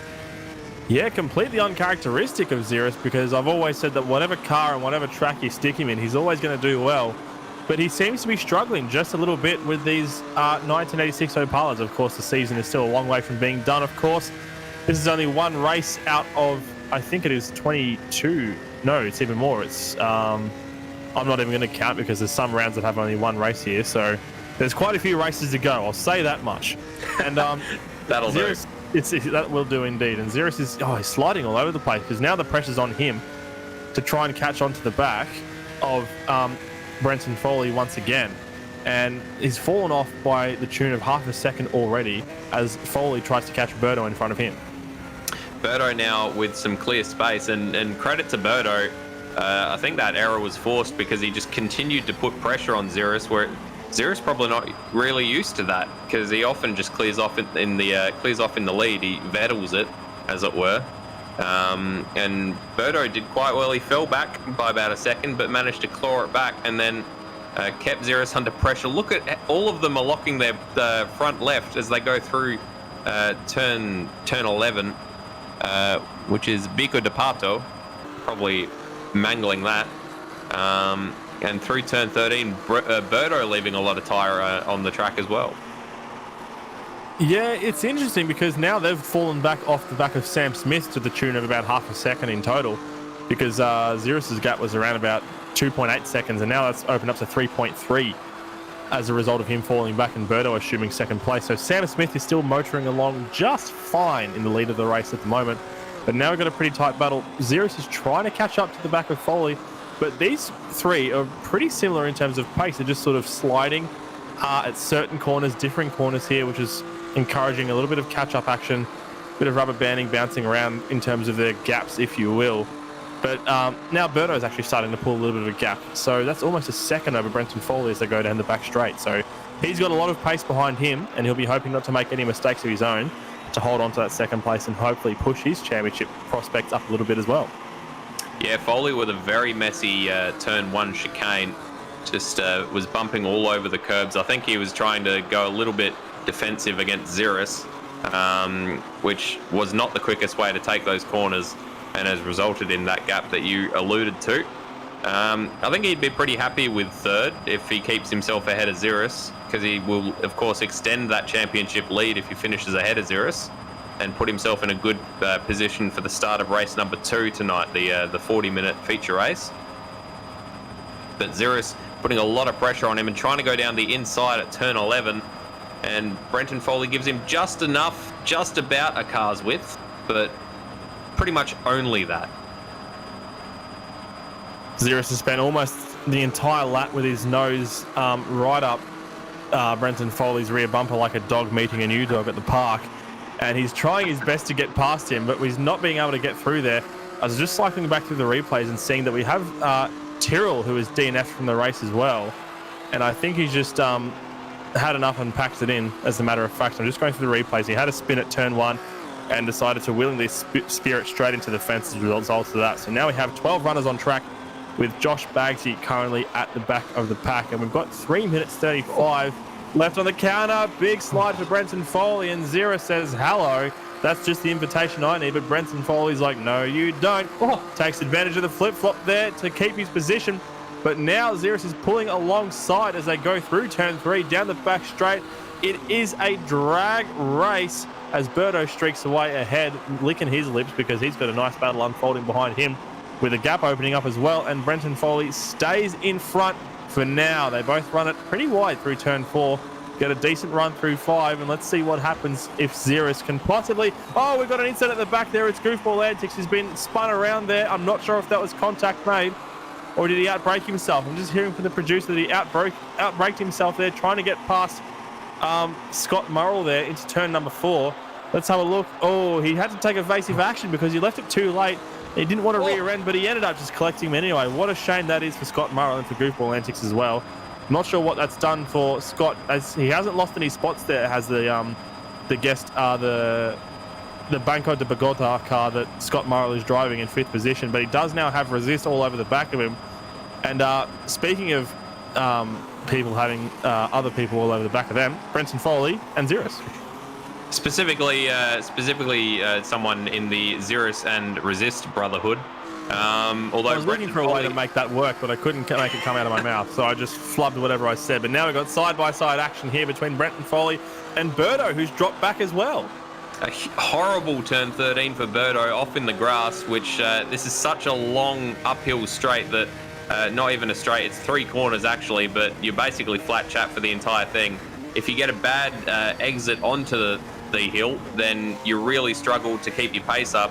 And it's given Brenton Foley an absolute gift here with probably 2 laps left to go. He has managed to get himself up and into second place. And Xeris now looking like he wants to try to take that 3rd place away from Birdo. But Birdo with the slipstream behind Brenton Foley and going down the inside at turn 4. Can he get it stopped in time? Looks like he has, and he's spun. Birdo's around and he's taken Xeris with him ever so slightly. Just a little nudge from Xeris. But that is pretty much put paid, I would believe, to Xeris's attack on Brenton Foley. See if we can get a replay of this one. Oh, and Birdo's had an awful rejoin while we watch the replay. He's rotated the car a second time trying to get on the track, and Xeris did very well not to spin out any more than he did. He couldn't really do much to avoid Birdo there midway through the corner, unfortunately. And as a result of this and the spin you're about to see, Birdo is now all the way down in 7th position. He's well and truly out of this race for the podium at the very least, which means we've got Sam Smith still leading the way, not extending that gap by a massive amount at the front so far. Brenton Foley in 2nd position with Xeris currently rounding out the podium. I reckon we'll go to the end of lap 14.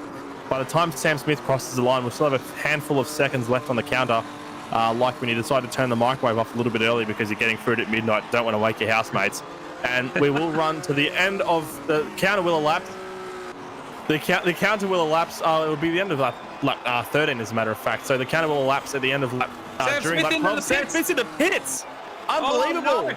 So he's had to come in for a splash and dash. And Xeris goes, "Thank you very much. I'm going to shoot right on by," as does Brenton Foley. Brenton Foley has got to be. I'm not sure if Brenton Foley is now terrified of the fact that he's got to try to finish another 2 laps of this racetrack with whatever dregs he's got left in his fuel tank, or if he's well and truly comfortable. But Sam Smith obviously wasn't. Oh, Rhodey's in the gravel. He looks to have had an impact with the wall because those front wheels are not turning at all. I'm not sure if there's going to be a safety car as Sam Smith rejoined in P6. Scott Murrell's pitting as well. Late race drama here. Brenton Foley leads from the back of the grid. Yeah, but can he make it to the end? Xeris hasn't pit either, so he obviously must think he's safe. Brenton Foley, I would have thought, would be quite harsh on his fuel with the way that he drives, but he didn't come into the pits either. Maybe Sam Smith wasn't planning to, but when he saw that there was going to be an extra lap, realised that he had to come in. Would have thought he'd be able to save some fuel out the front there for the entire race as everyone fell off the track behind him, but he's now down into 6th place. Just behind Birdo, who moments ago was running behind him in 2nd. Look, he's up in the 3rd now. It's Resist. Xeris' brother is on the podium. He's got Goofball Antics just behind them, and that could shape up to be a pretty enticing battle in the last lap of the race here. I'll keep a close eye on that. But in the meantime, we are seeing Brenton Foley now, who was missing a bonnet earlier in the race, I believe, as a result of an incident. Speaking of incidents, Decent Madge is off the track there as well. We've got a local yellow around there. No safety car at this stage, which would, of course, end the race there and then. We're just having a replay of what happened. He was having a very long slide for, I think that's turn 10. Sorry to cut across. Foley's in the pits. So it must be that marginal as Xeris is not pitting. Xeris is going to swoop through to start the final lap of this race with whatever he has left in his fuel tank. So it is going to be a 13-lap race. Xeris Resist is pitting as well. Goofball stayed out on the track. So Goofball will be promoted up into 2nd place. Brenton Foley still stationary, has just started moving again. Sam Smith is going to finish on the podium after that late pit stop.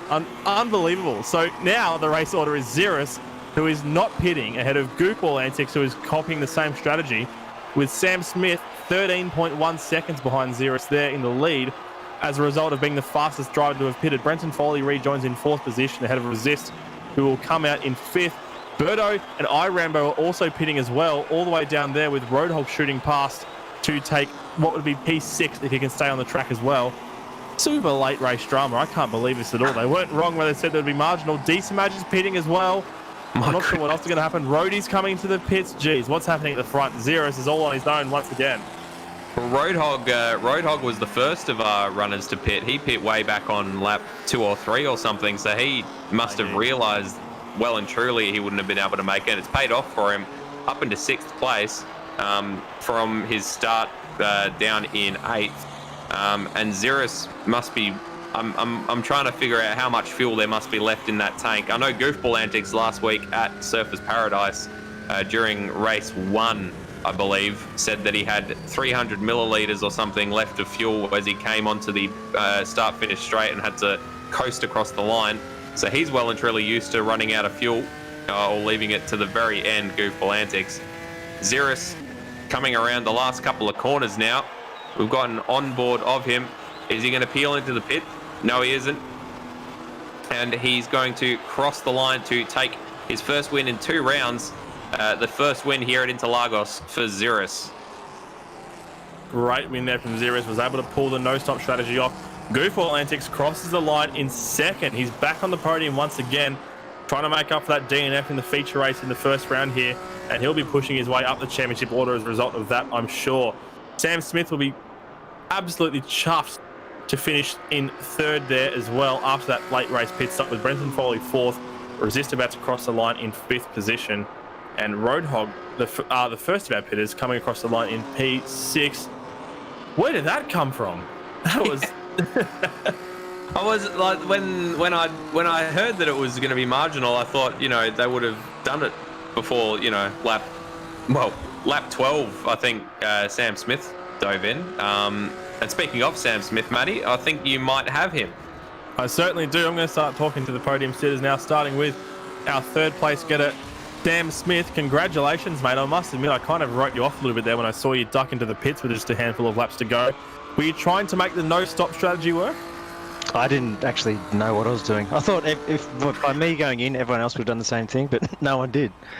And I think I would have run out of fuel anyway because I couldn't fuel save. I was probably about a litre too short. So I needed it anyway. Because you seem to be pushing pretty hard at the start of the race, so you're pulling a pretty good gap there at the start of the race. Yeah, because everyone will always talk about how they're going to run out of fuel, but they never do. And so I was like, yeah, bullshit. And then the reality was, I was going to run out of fuel. So, yeah. Well, the strategy will be a little bit easier to wrap your head around for the feature race, I would imagine, but you'll be on a pretty good thing there, starting from 3rd on the grid, of course, after your podium. You had a pretty good start, of course, in the first lap of this race. Do you reckon you'll be able to carry that momentum on for the feature race? Yes, I did learn to map my handbrake and take off my auto clutch. So, yeah, that was a help. Even though Birdo's still got a better start than me, but yeah, it was a good start. Well, congratulations on 3rd place once again, mate, and best of luck for the feature race. Thank you. So 2nd place, we have Goofball Antics. Welcome back to the podium, mate. It's you're once again up here after podiuming almost every race so far. And did you see that one coming? Oh, lads, was that not entertaining? That was unbelievable. How was it from your seat, mate? About as fun as you expect. That was a blast, wasn't it? It was, I thought to myself, no, you know what, I can make this work. I can not pit. I did it last week, and a bit of a spin from Nether. I think he misjudged his braking point because Foley gave him a bit of a tap, so he's probably going faster than what he was expecting. But a little bit right hand down, and I thought, no, I can manage this. And then Scotty Morrill caught me out with his braking point. I was a bit too close behind, and that was a bit of a worry. I thought, oh geez, have I used up a bit too much fuel trying to recover from that? But I held on, and I hit 0 litres about 50 metres from the line. So it was tense, but it was fun. This is the sort of stuff that I live for. On the smell of an oily rag by the time you cross the line, that's the sort of stuff we like to see here in Apex Free Wing. Now, give us a forecast of your chances of getting on the podium again for the feature race. Forecast? Oh, for the feature race, twice as long. There's a high chance of podium with I don't know, I'll call it 30% chance of win maybe. Slight showers throughout the day. I don't want to say, but you know, I'm giving myself 80% for a 80% for a podium here.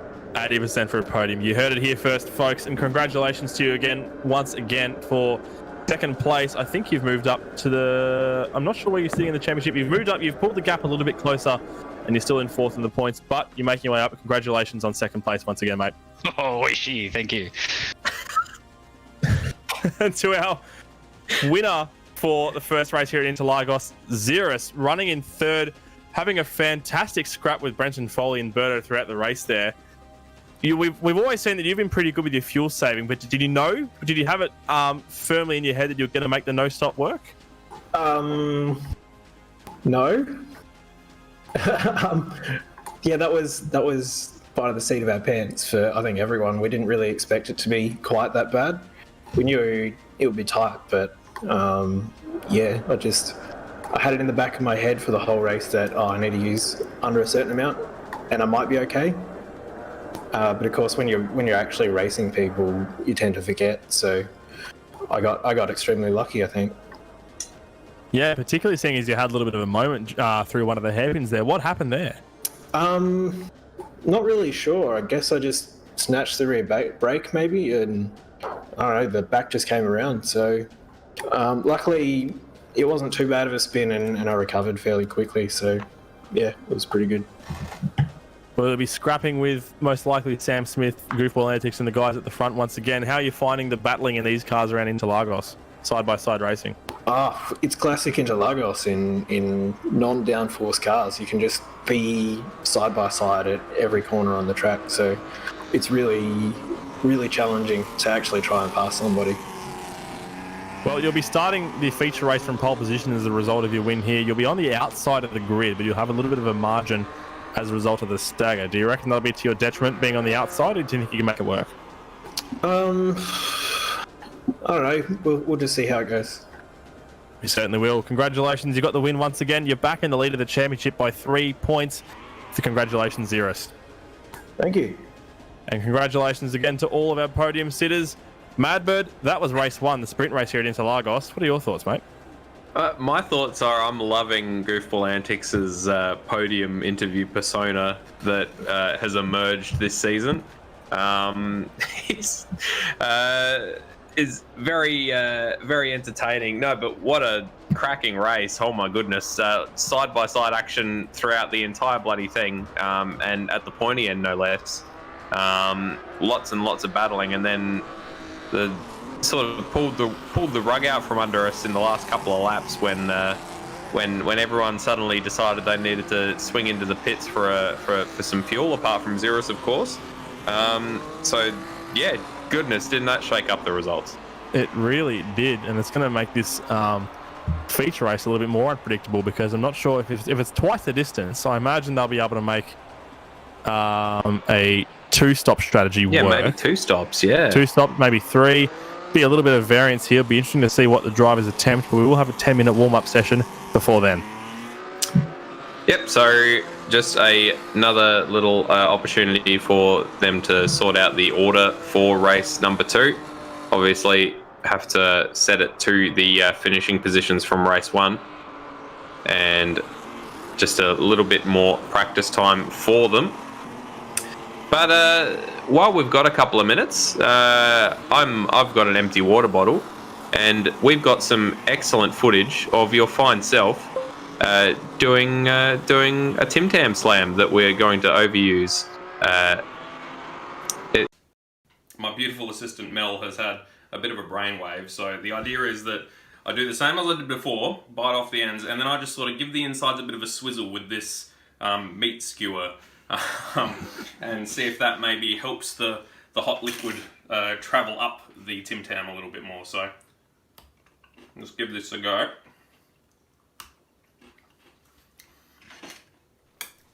I've never not enjoyed eating a Tim Tam so much because I'm just so stressed on getting it right.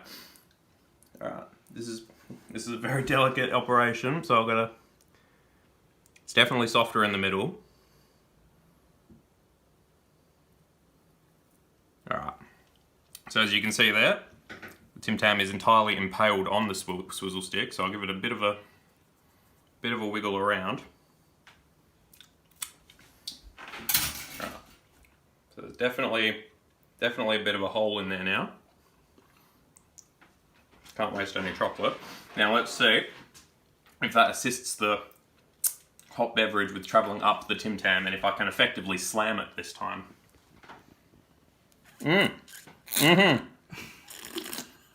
Oh, immediate reaction. Oh, you can even hear it coming through. We're now reaching the point where the Tim Tam is failing structurally again, but at least this time I did manage to actually get some of the innards liquefied and into my mouth. So thank you again to Mel for her assistance. She's already had her Tim Tam bribe. I guess that Tim Tam's just in the coffee now. But I'm very interested to see if Maddie's had any more luck, and I guess we'll find out in just a few minutes.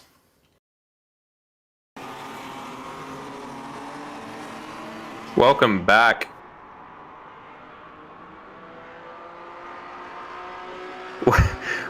Welcome back to Interlagos. We're in a warm-up session for race number dos, which is race 2, if you speak Spanish. Sure. Which isn't what they speak in Brazil. They speak Portuguese. Which is 2 in Portuguese is duas. Or dois for the masculine. Yeah, I was about to say, sorry, duas is feminine, which, that was the one I defaulted to, so, make of that what you will. How did you pronounce the masculine, Maddie? I think I went with dois. Dois. What does people have to say? Yeah, there we go. Dois. Dois. It's Dois, mate. Dois. It's very dois. It's fucking dois. Trying to play Yahtzee, but I've missed me bloody dois. Oh, we are here waiting for the warm-up session to elapse for race number 2. Debt. And we'll be watching. We'll be waiting with bated breath to see what happens with the strategy in race number 2, because in race number 1, it ended up being best strategy apparently. If you had to make a stop, best strategy was to make the stop on lap 13 of 13, in order to get to the end. So hopefully we get some dramatic stuff like that once again. Yeah, this is going to be very interesting. I don't know how this feature race is going to go, because it's double the length, which throws the pit strategy a little bit out the window. That would mean 2 stints, possibly. Xeris might be able to make it work on a 1 stop, but we'll probably see 2 stops being the predominant strategy, because it gives you a little bit more freedom with pushing hard with the fuel, running low fuel loads as well, as we see the word bras in very large text. Thank you very much to Stairs, our producer, for providing these scintillating shots. Robras now, if you will. Robras, as a matter of fact, as this zooms out. Zoom is a wonderful thing. Isn't technology amazing, Madbird? Isn't it? 21st century, isn't it? Incredible zooming talent that Stairs has. Trobras, Etrobras even. I got a feeling I know what this is going to say. If you don't Etrobras, you can't Etro dessert. Very true. Goodness me, I'm hungry. As we've now got some chain link fence between us and the sign that now says in its entirety Petrobras, which of course is a petrol company. We are not sponsored by Brazilian oil companies, but I wish we were, because they seem to have quite a lot of money to throw around, and we would like some of that as you take a tour down the pit lane of this Interlagos circuit. Yep.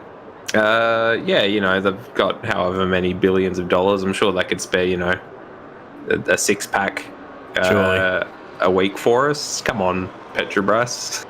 We can talk you up. I'm not sure what to say really, other than probably we will happily sell out for any sponsor who wants to have us as we have a look at these fine gentlemen.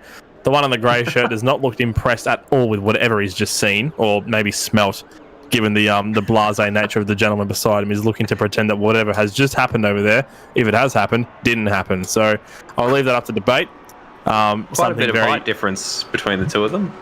I think he's just annoyed that he's short. Yeah, I think he might be onto something there. He's got Napoleon syndrome. where he's like, oh, I'm so disgusted. I'm going to conquer the free world. Apparently, Napoleon wasn't actually short. He was pretty average height, or maybe even tall for his time. Probably floating around 5'10". Yeah, it's just obviously to us he was short, but at the time he was probably quite average. Obviously, especially there's been a lot of growth over the years, over the centuries, especially in the 1990s when chicken with growth hormone led to me becoming 6'3". And I'm sure many other people who grew up in the 90s as well, and probably ate quite a lot of chicken. He's got a bit of a short temper, of course, says Ike Shepherd in the chat. Very good. Short temper. Very, very good. Must be nice being 6'3". It's I say 6'3". I'm more like 6'2" and a bit, but I round it up. Like me, I think I'm 5'11", but you definitely won't see that on my Tinder profile. What do you put in? You put 6 foot, do you, on your Tinder profile? Oh, who doesn't? If you put 5'11" in your Tinder profile, you're kidding yourself. You should put. What you should do is you should put 5'12", and then like that. And then you know that she's a keeper, or she or he is a keeper, if they message you saying, "Don't you mean 6 foot?" Because that's cerebral galaxy brain stuff to realize that 12 inches is a foot, and that if you've got 5'12" on your profile, then that would be an incorrect way of having measurements. As we see Sam Smith having a bit of an excursion right out against the Marshall posts. On inches, as a matter of fact, do you know it's physically impossible for a rabbit's ear to be 12 inches long? Is this an actual fact, or is this a mathematical fact? Because I love mathematical facts, but because then it would be a foot. Oh. You've been had, I'm afraid. I'm honestly, we've got 40 minutes left, Matty, and I'm not sure if I'm able to do it. After that, well, the sounds of it, I don't think Stairs is able to do it either. Producer's not particularly happy with that one, and I just heard him swearing away from the microphone, and that's not a good sign before we go into a 40-minute race. And he's showing his displeasure by zooming in on a particularly pixely section of green runoff. Well, because it's green, I'm going to say that's good, and he approves. And there's some more green grass as well, so I'm going to take that as a double positive. 2 thumbs up from the producer. Some very, very, very two-dimensional trees. Very little, very shallow personalities, and probably talk about their friends behind their backs. Indeed. Oh, look, another chain link fence. A little bit of Tech Pro barrier on the front there as well, which is good.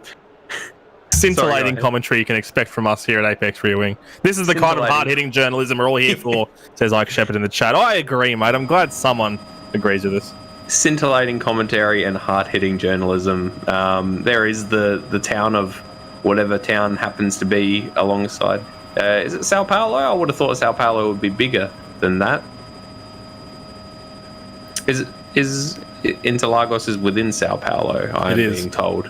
I knew it was nearby, but I thought it was the sort of thing where, Suzuka Circuit is said to be in Suzuka, but the actual city of Suzuka is, tens of kilometers away from the circuit itself. It's just the nearest thing, like Imola kind of, where they used to be called the San Marino Grand Prix, and San Marino is a completely separate entity and tens of kilometers away from the track. I think my favourite example is the Nürburgring, which is named after a tiny little village which occupies a very small part of the inside of that track, which actually probably includes a couple of other villages as well, both inside and out.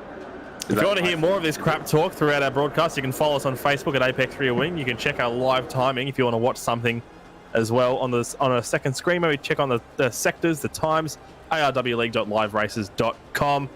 Support our Patreon at patreon.com/ApexRearWing. Support the stream. It's always good to have your support of anyone who can pitch in a little bit of money.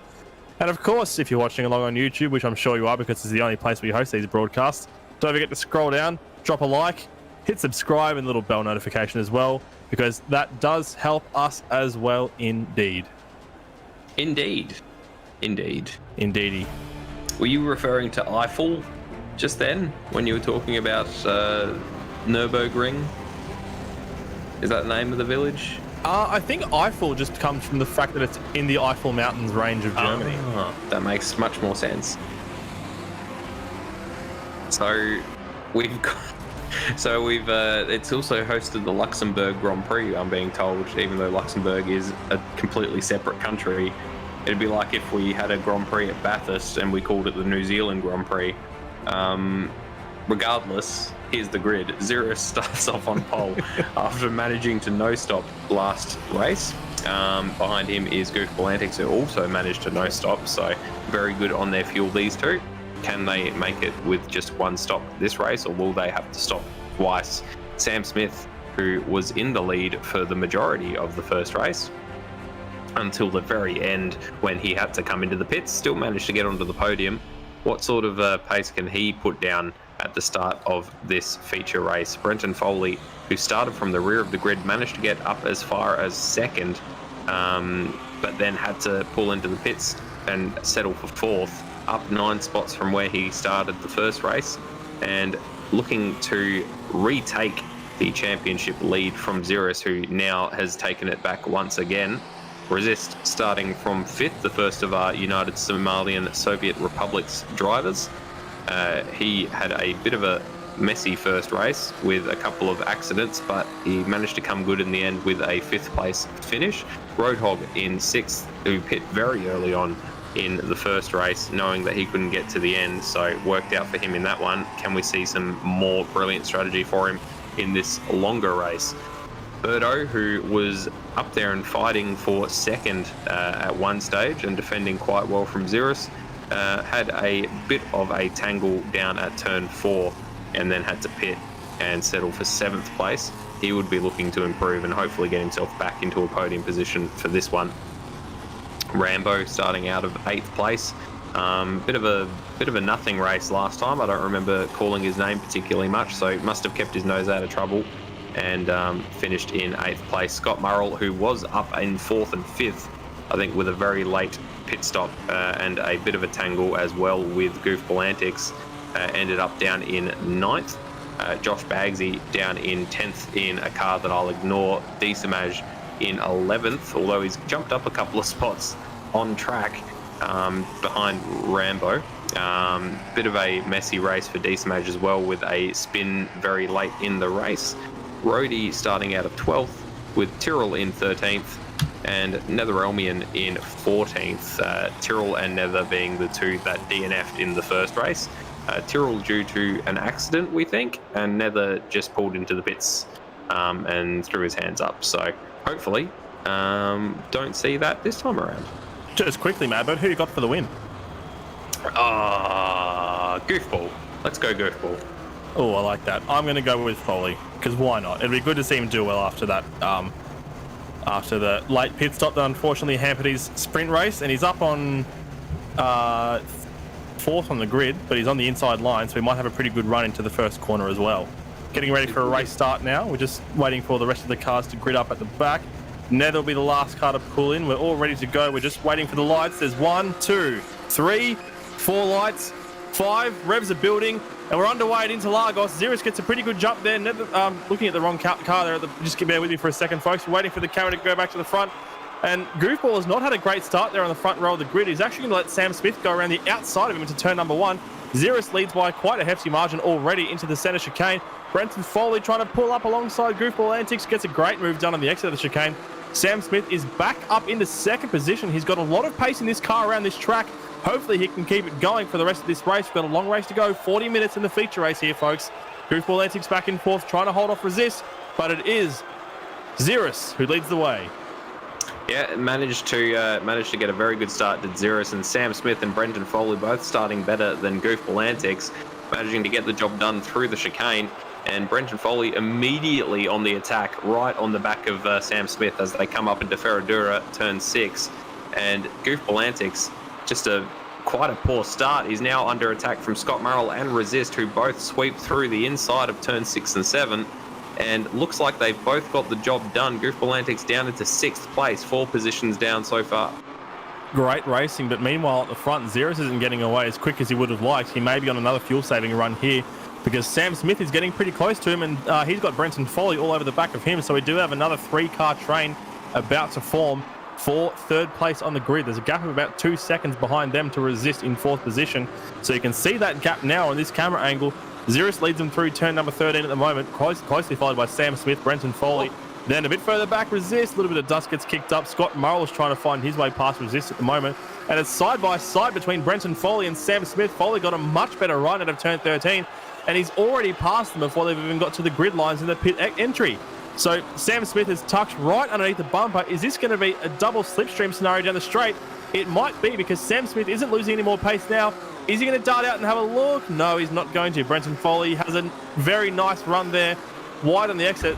We're just seeing Resist trying to getting past there, a little bit of a bump and biff there, but great battling that we're seeing at the front here between Brenton Foley and Sam Smith.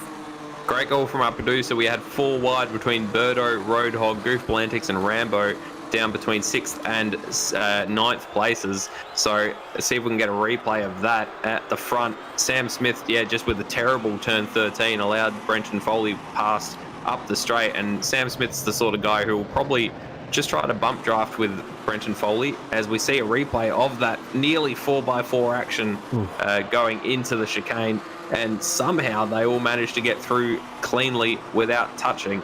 Very, very well done to all those drivers. Speaking of 4x4 action, Rhodes is currently off in the grass at the moment, back in 13th in the grid, but he's not even the lowest runner on the track. He's just been passed, as a matter of fact, by Tyrrell. So I'd say those two had it coming together, unfortunately, at the back of the grid.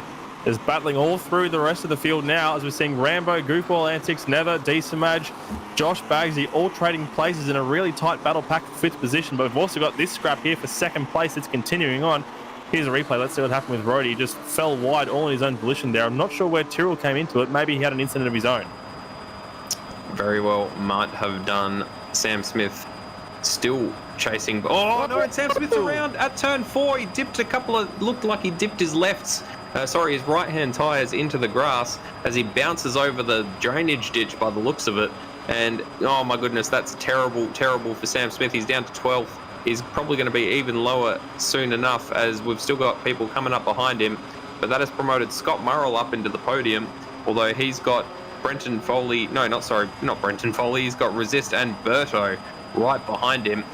And Brenton Foley now clear in 2nd. He can concentrate on setting off after Xeris. Here is a replay of it. So just, dipped his tyres into the grass and it just spat him off the left-hand side of the track.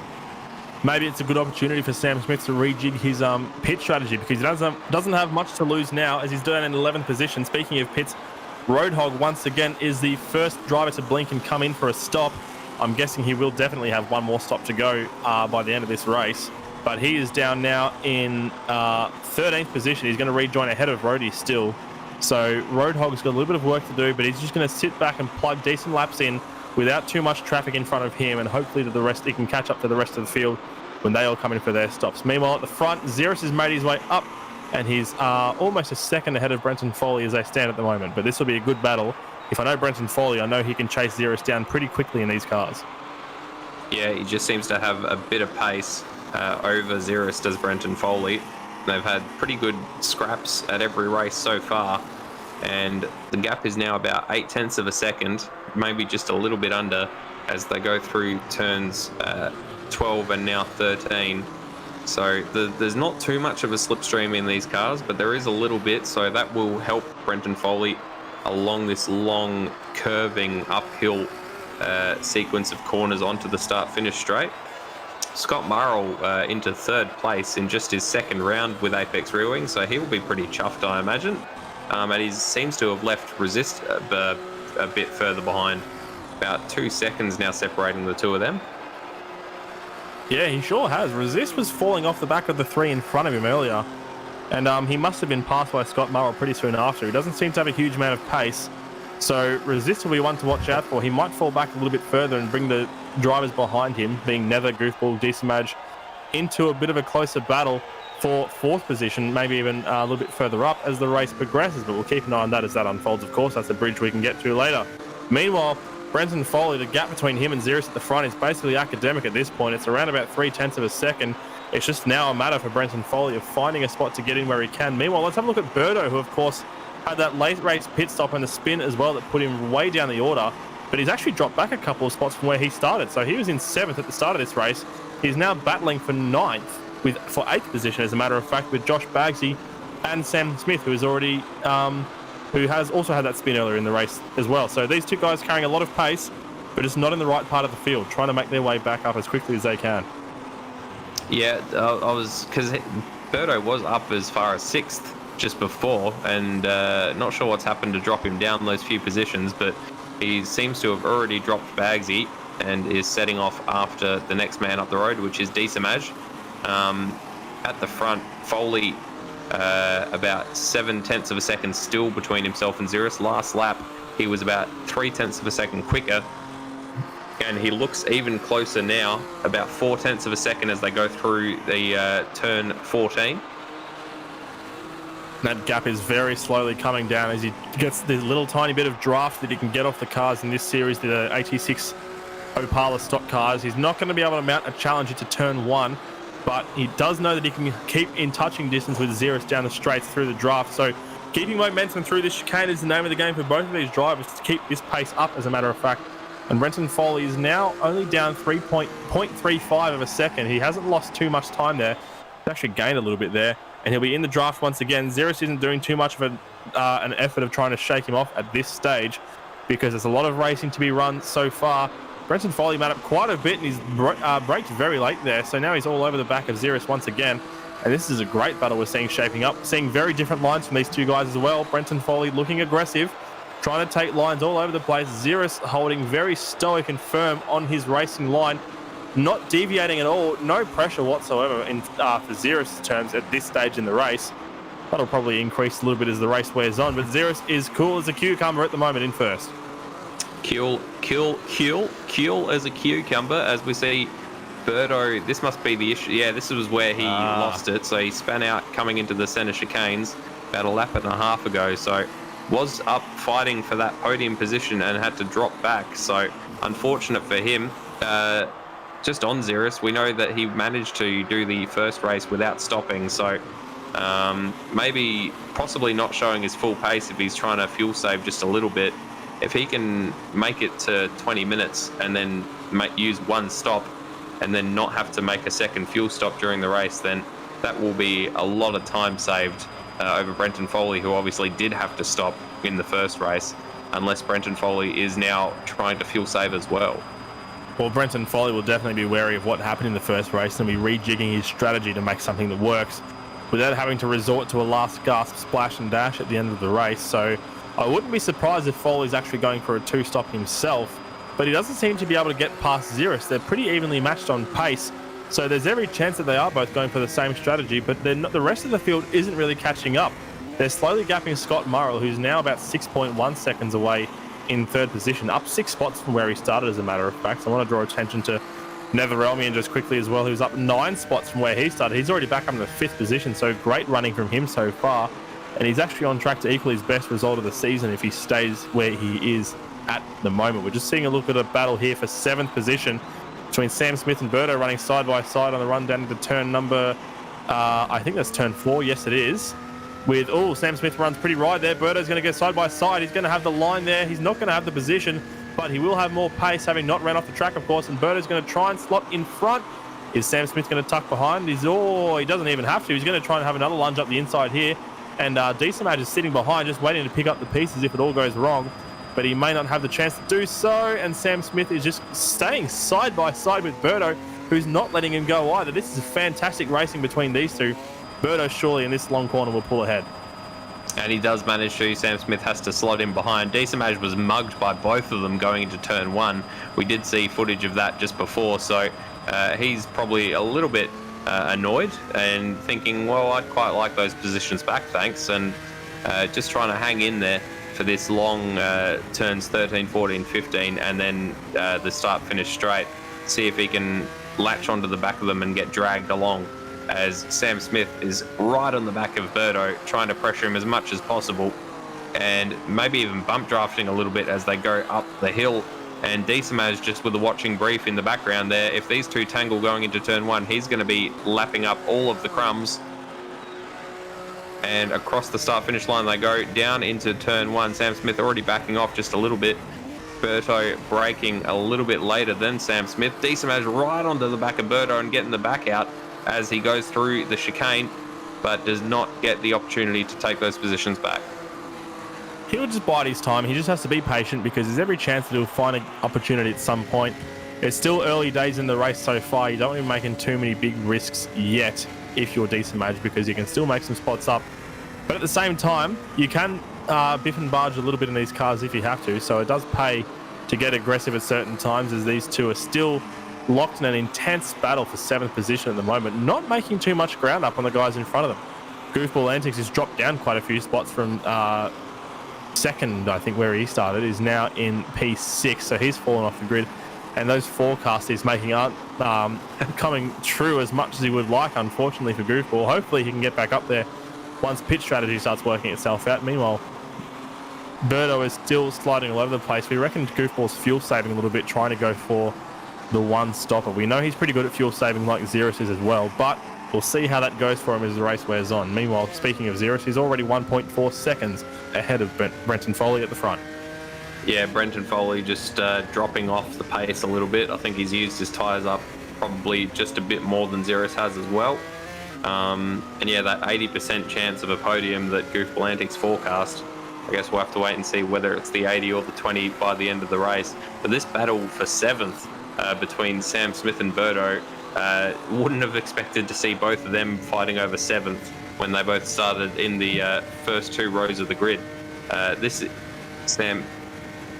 Sam is lifting and coasting, as you can hear, down into turn 1. So he's using that slipstream to keep the pace up even as he's easing off on the throttle, saving just a little bit of fuel, gets a wider entry into the second part of the chicane, a better run off the corner, and he's right onto the back of Birdo once again as they come onto the straight.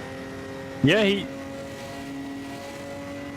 he's smashing the throttle on his downshifts as well, so it's hard to know what he's really doing at the moment. I wasn't sure if he was sort of just trying to play it safe and fly in formation with Birdo at the moment and just keep on the pace to go for a one-stop strategy.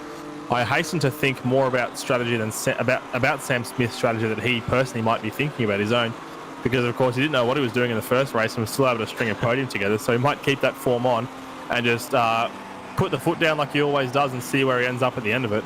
But he's currently still stuck behind Birdo, of course, in 7th, not being able to make too much leeway on Goofball Antics in front of them by the tune of 3.3 seconds. These two will be scrapping a lot.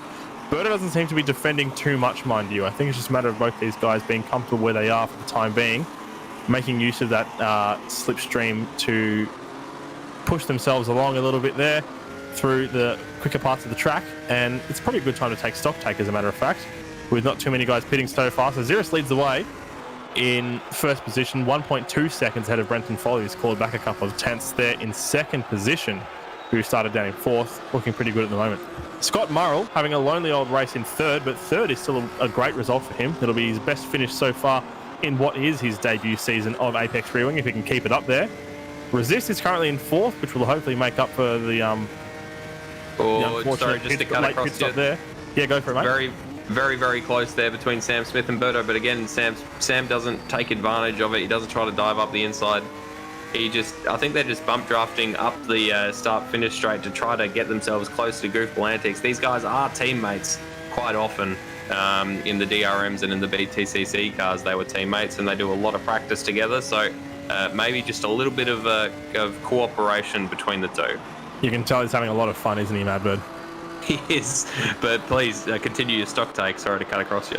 So it was Resist in 4th position that we're seeing on screen now, with Nether behind in 5th, up 9 spots from where he started on the back of the grid, hoping to finish the race where he is, which would be his equal best finish of the season so far. Would be a great result from Nether Romian. Goofball is currently in P6 at the moment. He's actually lost a little bit of time since we last checked the margin. He's only ahead of Birdo to the tune of about 2.2 seconds, so he's lost a little bit of a second and some change already. So Birdo and Sam Smith, who are still battling for 7th and 8th as in that order, are getting a little bit closer to Goofball Antics, slowly but surely, but it's not going to be enough to find their way up into the pointy end of the field, with Xerus 19.5 seconds up ahead on the road in 1st. So that is Birdo 7th, Sam Smith in 8th. Decent Match is back in 9th position, with Josh Bagsy distantly 10th as well. Roadhog, the first driver to pit, is down in 11th, with Rambo in 12th, Brody 13th, and Tyrrell is in the garage once again, having D and F. We've only actually seen 1 points finish, unfortunately, for Tyrrell so far this season. That was the first race tonight where he classified 12th despite not finishing the race, having completed 75% of the race distance. And now look at the battle for the lead. Brenton Foley's all over the back of Xeris once again, Madbird.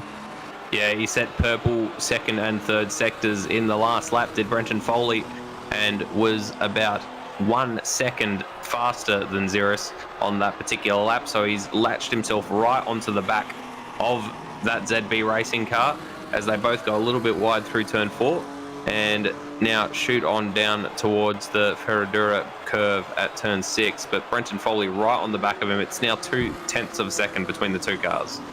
Yeah, the gap's pretty academic at this point. It's just basically it comes down to what Brenton Foley does when he's right behind there in those tricky braking zones when you're trailing someone like that.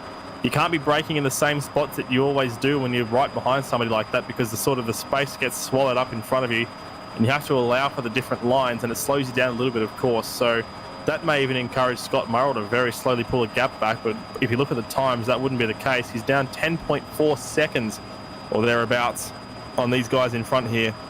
So he is slowly losing time, but he is still 6 seconds himself ahead of Resist in 4th, so he's doing pretty well as Xeris looks to be deliberately sliding the back of the car just a little bit, not enough to get the tyres smoking, but just enough to sort of point the car in the right direction. You may have to slide these things just a little bit through those tighter corners to get the drive that you're looking for with the open differential and all. We're at 18 minutes in this race, so we're going to start seeing a few more people peeling into the pits. I think we did have Rambo come through the pits just before. Don't know if we caught that on the broadcast. But we are starting to reach about half race distance, which of course was the complete race distance of the first race. And most of our runners weren't able to make that entire race without stopping, as Xeris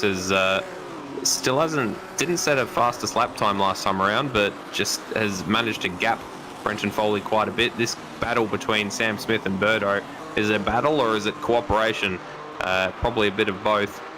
Just continues on, still in the positions they were in before, but they have closed down that gap to Goofball Antics. Was about 3.5 seconds. It's now under 2. As we're seeing, there's the carrot that is Birdo, right in front of Goofball Antics. And Sam Smith, you can just see going, num, num, num, num, num, num, num. Give me that. Although Birdo well and truly out wide at turn 4. Carrot trying to escape from the Rabbit chasing it. And of course, we were told that Rabbit, I can't even tell the joke. It hurts me too much. But this battle ahead of them for 4th place between Netherelmian, Resist and Goofball Antics is getting pretty tight, which is going to slow them down, and it's going to turn it quickly into a 5-car battle from 4th down to 7th. Sorry, from 4th down to 8th. I think we're already at a 5-car battle now. It's getting pretty close. I was seeing just as the carrot started appearing on screen, and that is expert level full industrial Adobe Premiere Suite tracking effects that we were using there, not stared in the mouth, as you may some crudely imagine. But it is now a 5-car train. Netherelmi made a great pass. Oh, big slide. He hasn't lost any positions, hasn't spun out, but he's lost a lot of momentum to Resist right behind him there. Nether currently sitting 4th, which is up 10 spots from where he started, and would absolutely be his best finish of the season if he stays there. He actually is not doing too badly in terms of his straight pace, but Goofball Antics is now trying to get past Resist. Resist probably had to back up a little bit because Nether right in front of him checked up. Goofball tries to go up the inside of Resist into the chicane. They're side by side. Resist is going to have the line through turn 2, but if Goofball can stay there, he will get turn 3 easily, and Resist gets a little bit shaky. And now Birdo and Sam Smith are looking to pounce on him as well as they go down the back straight. This race is just heating up in the midfield here, folks. Netherelmian starting to pull a gap. Resist trying to block a little bit ahead of Birdo behind him there. Birdo's having a look up the inside, decides to pull it in behind here. Nothing he can really do at turn 4. They stay line astern for Nip. Resist just gets the better of himself there. Too much pressure on, and he spins out of this battle. That is now a 4-car battle there for 4th position. Very unfortunate for Resist. Yeah, that's got to be gutting. He was in 4th place. We didn't see Netherelmian get that position off of him, but just got a tank slapper on and just could not grab it. He nearly did, and then speared off into the runoff of turn 4, which has given Nether a complete let off. He's now got about a second over Goofball Antics behind him, and Goofball Antics has got well and truly something else to worry about with the Amazonia Motorsport car of Birdo peeking through his rearview mirror. We've got Bagsy in the pits by the looks of it. Our two leaders have still not pit. As I say, Foley that just Brenton comes in Foley now. peels in. So first of our leaders to pit. Yeah, we just ticked over the halfway point, so I was honestly surprised we hadn't seen anybody pitting yet, as we're seeing Scott Murrell come into the pits as well. So Xeris looking to eke out that stint just a little bit there over Brenton Foley and Scott Murrell behind him. So I'm not sure who else is coming to the pits because I've lost my camera angle. We've also got Nether in the pits, as well as we see side-by-side action between Birdo and Goofball Antics down the main straight here, with Sam Smith in tow behind them. What's going to happen as a result here? We're just seeing Nether coming into his box now. We've also got, I think that was Brenton Foley that we've already seen. So 4 cars in the pits at the moment. Goofball Antics up to P2. Birdo just behind with Sam Smith all over the back of him as well. Great 3-car train here for what is currently second position on track. Resist comes into the lane as well. A bit of a messy, I'm not sure who it was, I only caught the end of it, but Bagsy and Brenton Foley had a bit of a tangle coming through the pit exit by the looks of it. So I think Josh Bagsy is, of course, lap traffic, so Brenton Foley maybe was a little bit rude getting past him. Nope, never mind. Bagsy just drove himself straight into the wall, and Brenton Foley helped himself to track position. So never mind. I apologise to Brenton Foley for suggesting that he had a part in that accident. Roadhog's in the pits again, so he's making his second stop with 17 minutes to go, which is a very interesting strategy, if I do say so myself. He did stop very early. He stopped on lap 3, which would not be late enough into the race for him to put much of anything into his fuel tank, I wouldn't have thought. No, it could suggest some damage that we may not have caught. Very possibly. At the moment, still looking at this battle for second place, Goofball Antics and Sam Smith all over each other like what are two things that are usually in very close proximity, Matty? Help me out. As Xeris comes into the pits to take his pit stop just a couple of minutes after Brenton Foley. So I wonder if Brenton Foley changed tyres, and if so, if that has given him the advantage of an undercut. Xeris already moving as we see Sam Smith and Goofball Antics both peeling into the pits. Where is Brenton Foley? He's coming just across the pit entry line now to start his lap, and Xeris meanwhile is just exiting the pits. Brenton Foley just coming into the first chicane at the moment, so Birdo boxing now as well. Birdo coming in as well. Match. You shortcut quite a lot of the track. You don't go through the chicane when you're exiting the pits, so it's actually ended up being a complete free kick for Xeris. He's now got several seconds, about 3.5 seconds, I think, over Brenton Foley as they rejoin the track. Yeah, massive gap there, and that's an easy one-stop strategy for pretty much all the guys in the field now. I think they must have all decided that fuel saving is probably the way to go, and they've managed to eke their stints out to a one-stop strategy, and it's pretty uniform across the board, apart from the couple of guys that we have seen coming for a couple of stops already, mainly being Roadhog, who now sits in 9th position as we speak. Was that a pass to the pits that we saw? Goofball Antics has managed to get the jump on Scott Murrell through the pit stops. Scott Murrell was up in 3rd place. Now Goofball Antics has managed to make the position, and behind them, Sam Smith, who was right behind Goofball Antics, is now about 12 seconds behind Goofball Antics on track. So has Goofball Antics short fueled, or has Sam Smith maybe put in a little bit too much fuel? Or changed tyres? Goofball Antics may not have changed his tyres. They're ahead of Birdo as well. So Birdo is now, I'm trying to see where he is in the standings at the moment. He's currently P6, just behind though. So the gap is still pretty close. But Sam Smith was able to jump Birdo in the pits there as well. So we're just seeing Rhodey in the lane taking his stop, taking a couple of tyres there as well with the jacks up there. We didn't see who else was taking tyres. It's sort of inconsequential. I think you can take them at the same time as you're taking fuel. So but we haven't seen too many guys actually changing tyres in the pit stops throughout the race, so maybe that's not the case. I could be wrong. But despite that, we do have... What are we looking at the moment? So after that, let's take another stock take. Braziris has lost a lot of time. He was 6 seconds ahead. He's only now 1.8 seconds ahead of Brenton Foley at the front. So I'm not sure if he's made an error there at some point, or if Brenton Foley is just carrying a lot more pace than him through that outlap. But they're 1 and 2, and they're a lot closer than they certainly were as they were coming out of the pits. Goofball Antics is P3. Scott Murrell's dropped back to 4th, which is still a great result for him if he can stay there, with Sam Smith and Birdo resuming their battle for 5th and 6th as iRambo comes into the pits for his second stop. Yeah, so Rambo pitting from 7th, got the lights ablaze. He's going to forfeit those positions to Netherrealmian, who is up down into 7th place from where he was in 4th place. So all these guys pit at roughly the same time. So there's a lot of different pit stops happening. Some people putting on tires, maybe some people putting in less fuel, because there's a lot of difference in where they've rejoined back on track for people that were running roughly in the same spot on the track before the pit stops. I'm just trying to cycle back through the replay to see if Cirrus made a mistake anywhere, but I can't see that he has. I think it's just a matter of him. I reckon that the time that I gave may have been slightly exaggerated by him transiting the pit lane as well. It was about 6 seconds when he came back onto the track, so you were right there, but Foley was able to pull 4.5 of those seconds back on him. But now that gap's eked out a little bit, or maybe it's floating around, it's actually come down by 0.3, so now it's about 1.5 seconds between Xeris and Brenton Foley at the front. So these two are both on pretty similar pace, and maybe Brenton Foley could be a smidge faster. Yeah, so last lap for Xeris, we don't actually have a time, so he must have cut the track. But last lap for Brenton Foley was a 1:47.3. Brenton Foley does have the fastest lap of this race, a 1:46.6. He's the only one of our runners into the 46s, so obviously has a lot of pace.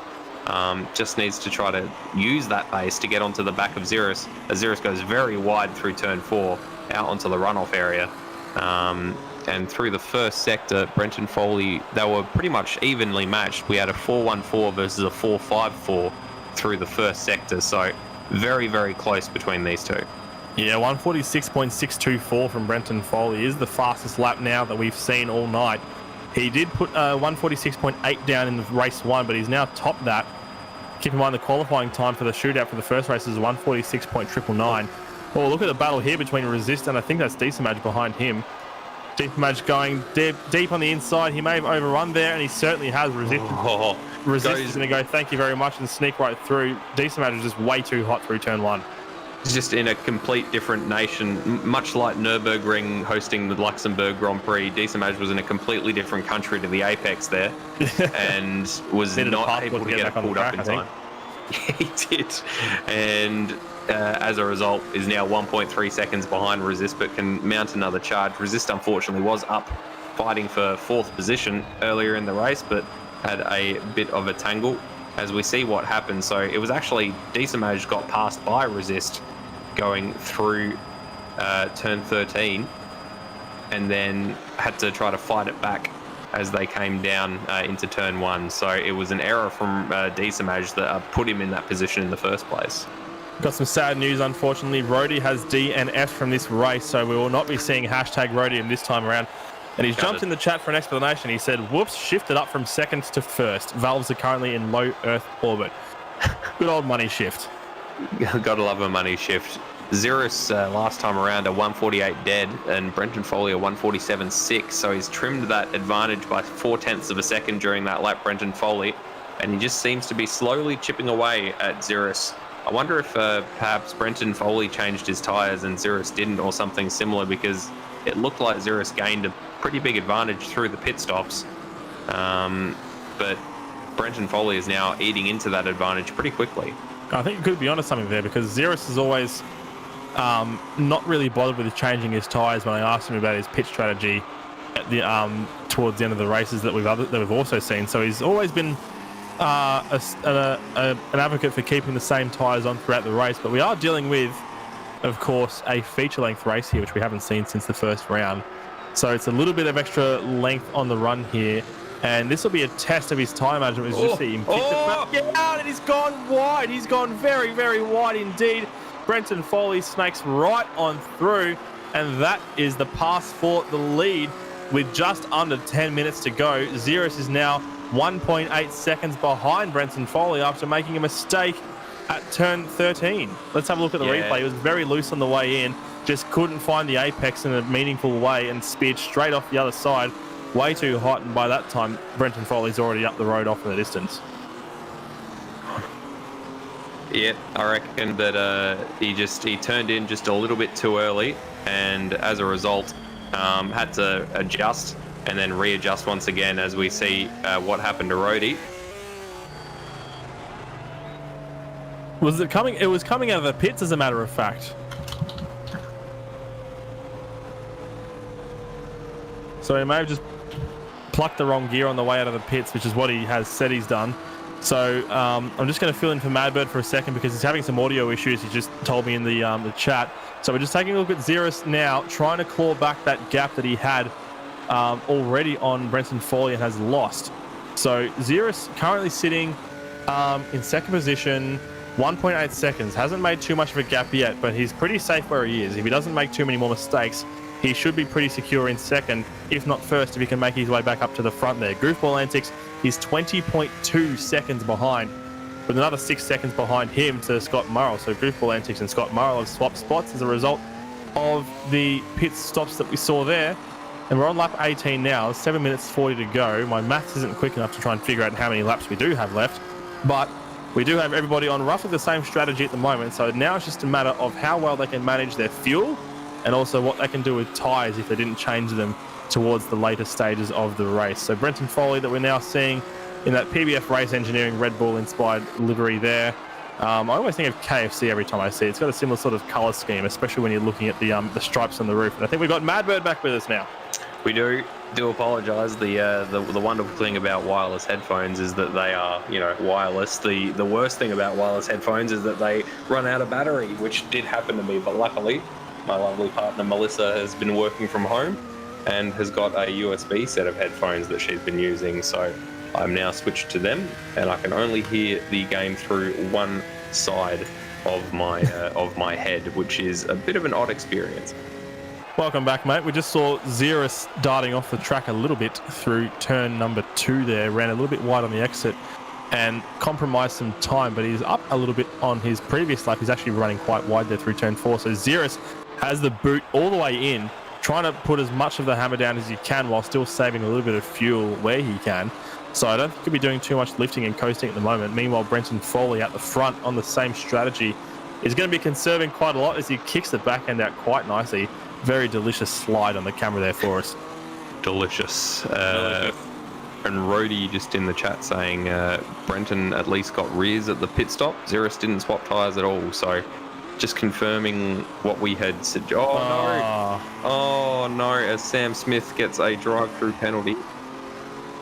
I wonder what that was for. That must have been for track cuts. That's the only thing I can assume, as he was chasing down Scott Murrell for that 4th position. So that is a damn shame for Sam Smith in that beautiful Gravedigger inspired livery. See if we can get just goes very deep there at turn 4, off into the runoff side. I reckon if you keep a tyre on the curb, I think you're fine, but got a little bit too deep. Foley ran a bit wide on the exit of turn 13, and that's put Xeris right back in the box seat for the race lead here. He's got a lot of pace coming into the main straight. Brenton Foley is weaving, he's blocking, he's trying his best. He's taking a very defensive line. That's almost too defensive because now Xeris is going to have pace around the outside. But Foley still has the line there. A little bit of a bump and run there between the two. They're side by side. Great racing between these two for the lead of the race. Brenton Foley holds the lead for now, but Xeris is just behind him. He wasn't able to keep his quarter panel right next to him there, but he is going to have the benefit of the draft down the back straight. Brenton Foley trying to defend once again. Moves a couple of times on the braking. That's a little bit how you're going there. A little bit of a Max Verstappen style action there. Xeris has to be careful. He might get himself a track cut penalty soon if he's not careful, because he's darting it very, very wide as well. Brenton Foley keeping it nice and conservative where he can, pulling it close to the apexes and early, making sure not to inadvertently open the door for Xeris. But Xeris is trying to find inside lines where they just don't exist, and he's not super successful so far, but he's trying his absolute darndest. There's contact there. He's tapped the back of Brenton Foley, who's kept it in line.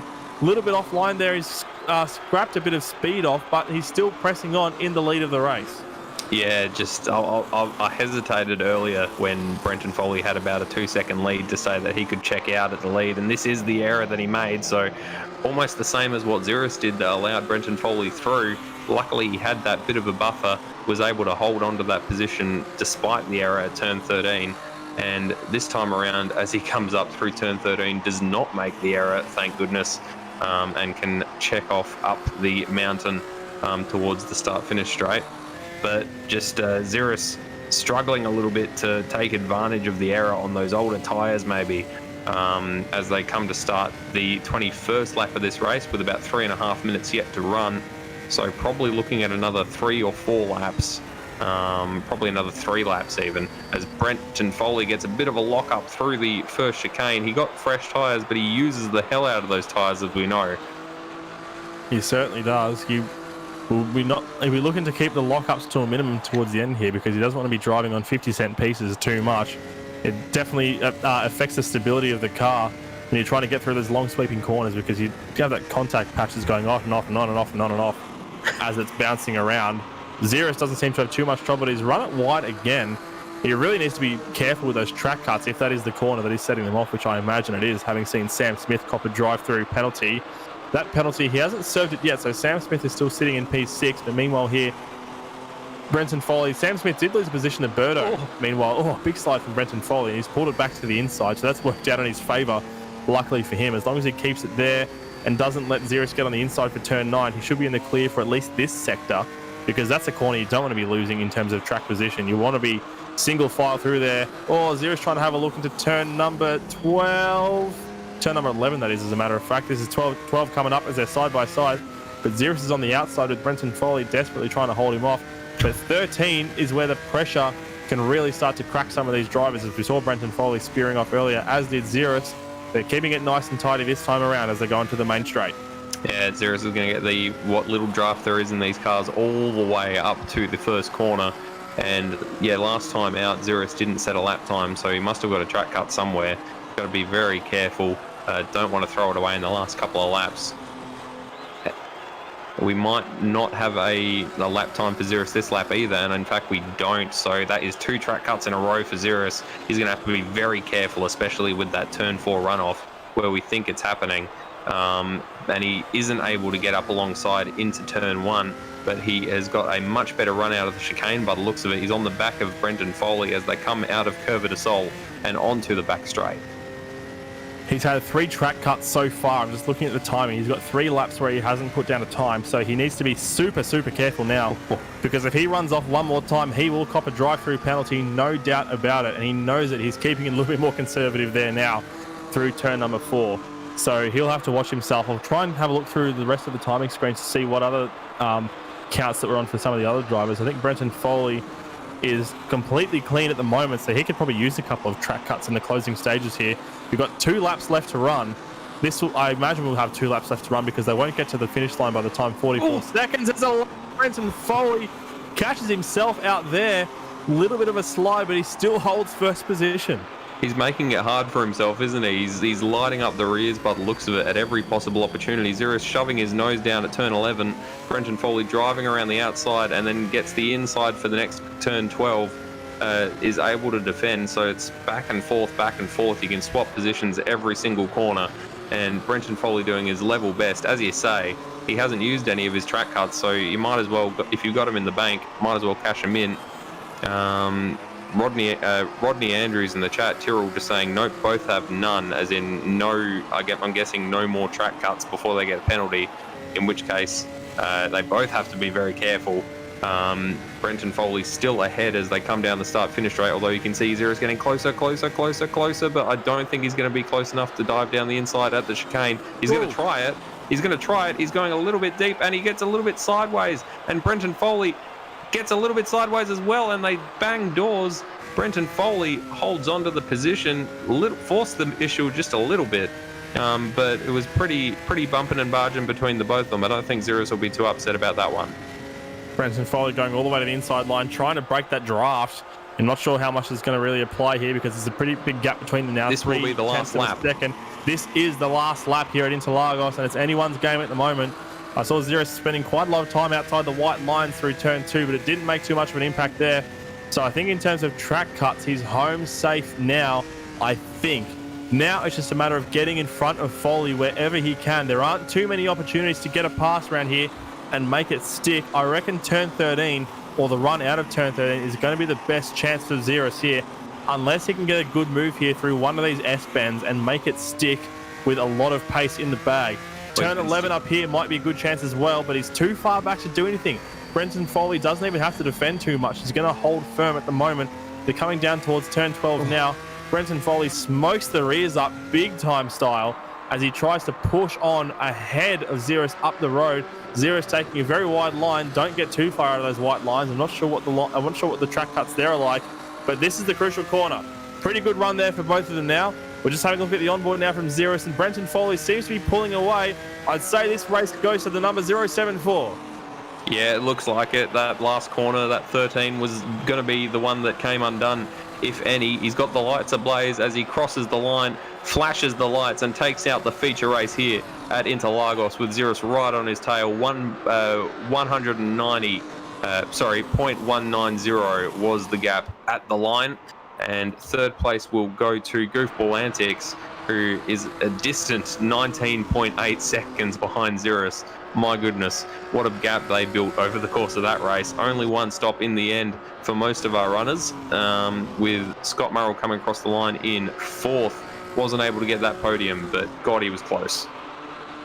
Sam Smith will cross the line on the road in fifth position, but I don't think he served that drive-through penalty, so he will still have... He got in front of Birdo again, as a matter of fact, so he will still have time added to his race, I would imagine, for not serving that penalty. I reckon he did, because you have to serve it within 3 laps of getting the penalty, and there's definitely been more than 3 laps since he got the penalty. Maybe that's the reason he got behind Birdo in the first place. It does say here that he pitted on lap 19, so I must have missed that. So he wouldn't have lost a huge amount of time because, like you said earlier, cutting across that chicane means that the drive-through penalty doesn't affect you too much. So that's a great result for Sam Smith, considering. Still in 5th position with Birdo P6, followed by Never, Resist, Roadhog, Decent Imagine we just saw across the line there, and now Rambo will come across the line to be the last of the runners on track to finish this race, with Josh Bagsy a lap down in 12th. My goodness. Well, I can only imagine how sweaty it is in Xeris and Brenton Foley's cockpits, respectively. That was a pretty ding-dong battle for the majority of the race, and we do have our podium sitters hopping in, so I'll have a chat to our favourite podium interviewee of late, Heathy. Heathy, a bit of a lonely race towards the end there, and for a little while we thought that it was going to be the 20% and not the 80% that you predicted. But you managed to prove that the weatherman can sometimes be right. How'd you find the second race there, mate? Well, there's a server up, so I click on it and I put the password in, and it puts me in there.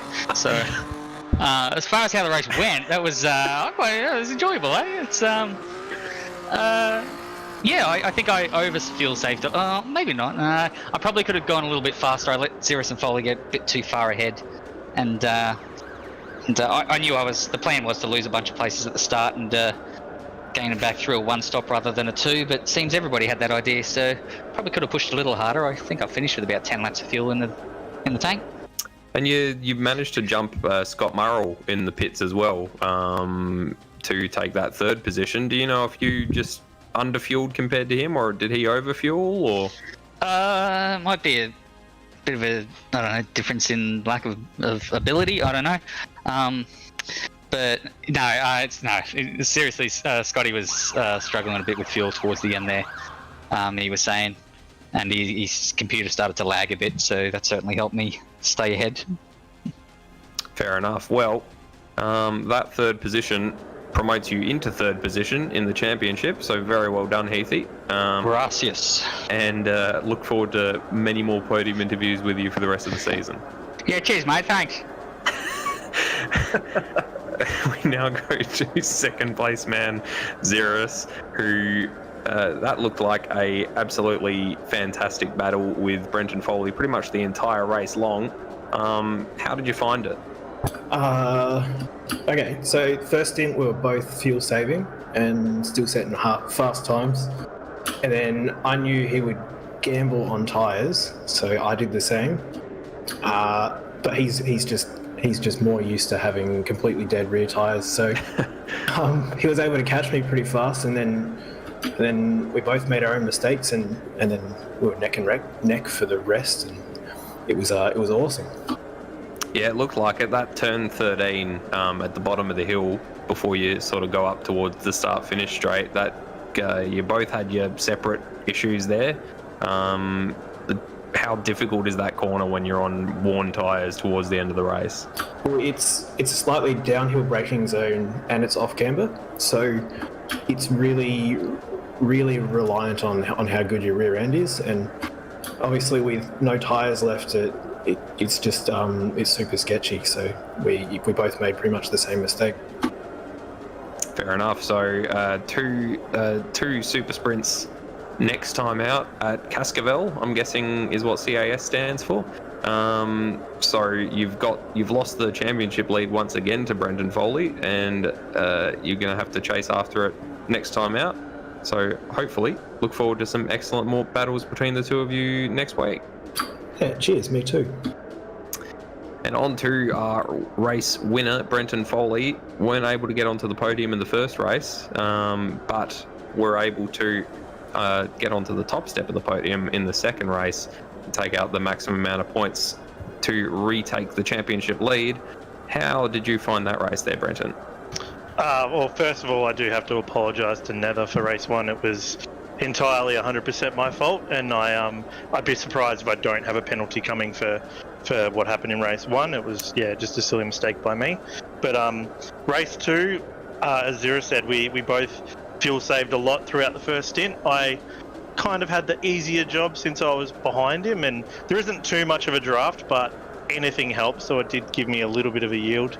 And I knew that I wouldn't beat him if we both had fresh tyres, because of previous experiences at this exact track. So I took a punt, because I knew from history I'm all right with fairly average tyres, and I know that Zira's actually really doesn't like having average tyres. So thankfully, I finally got one up on him at Interlagos.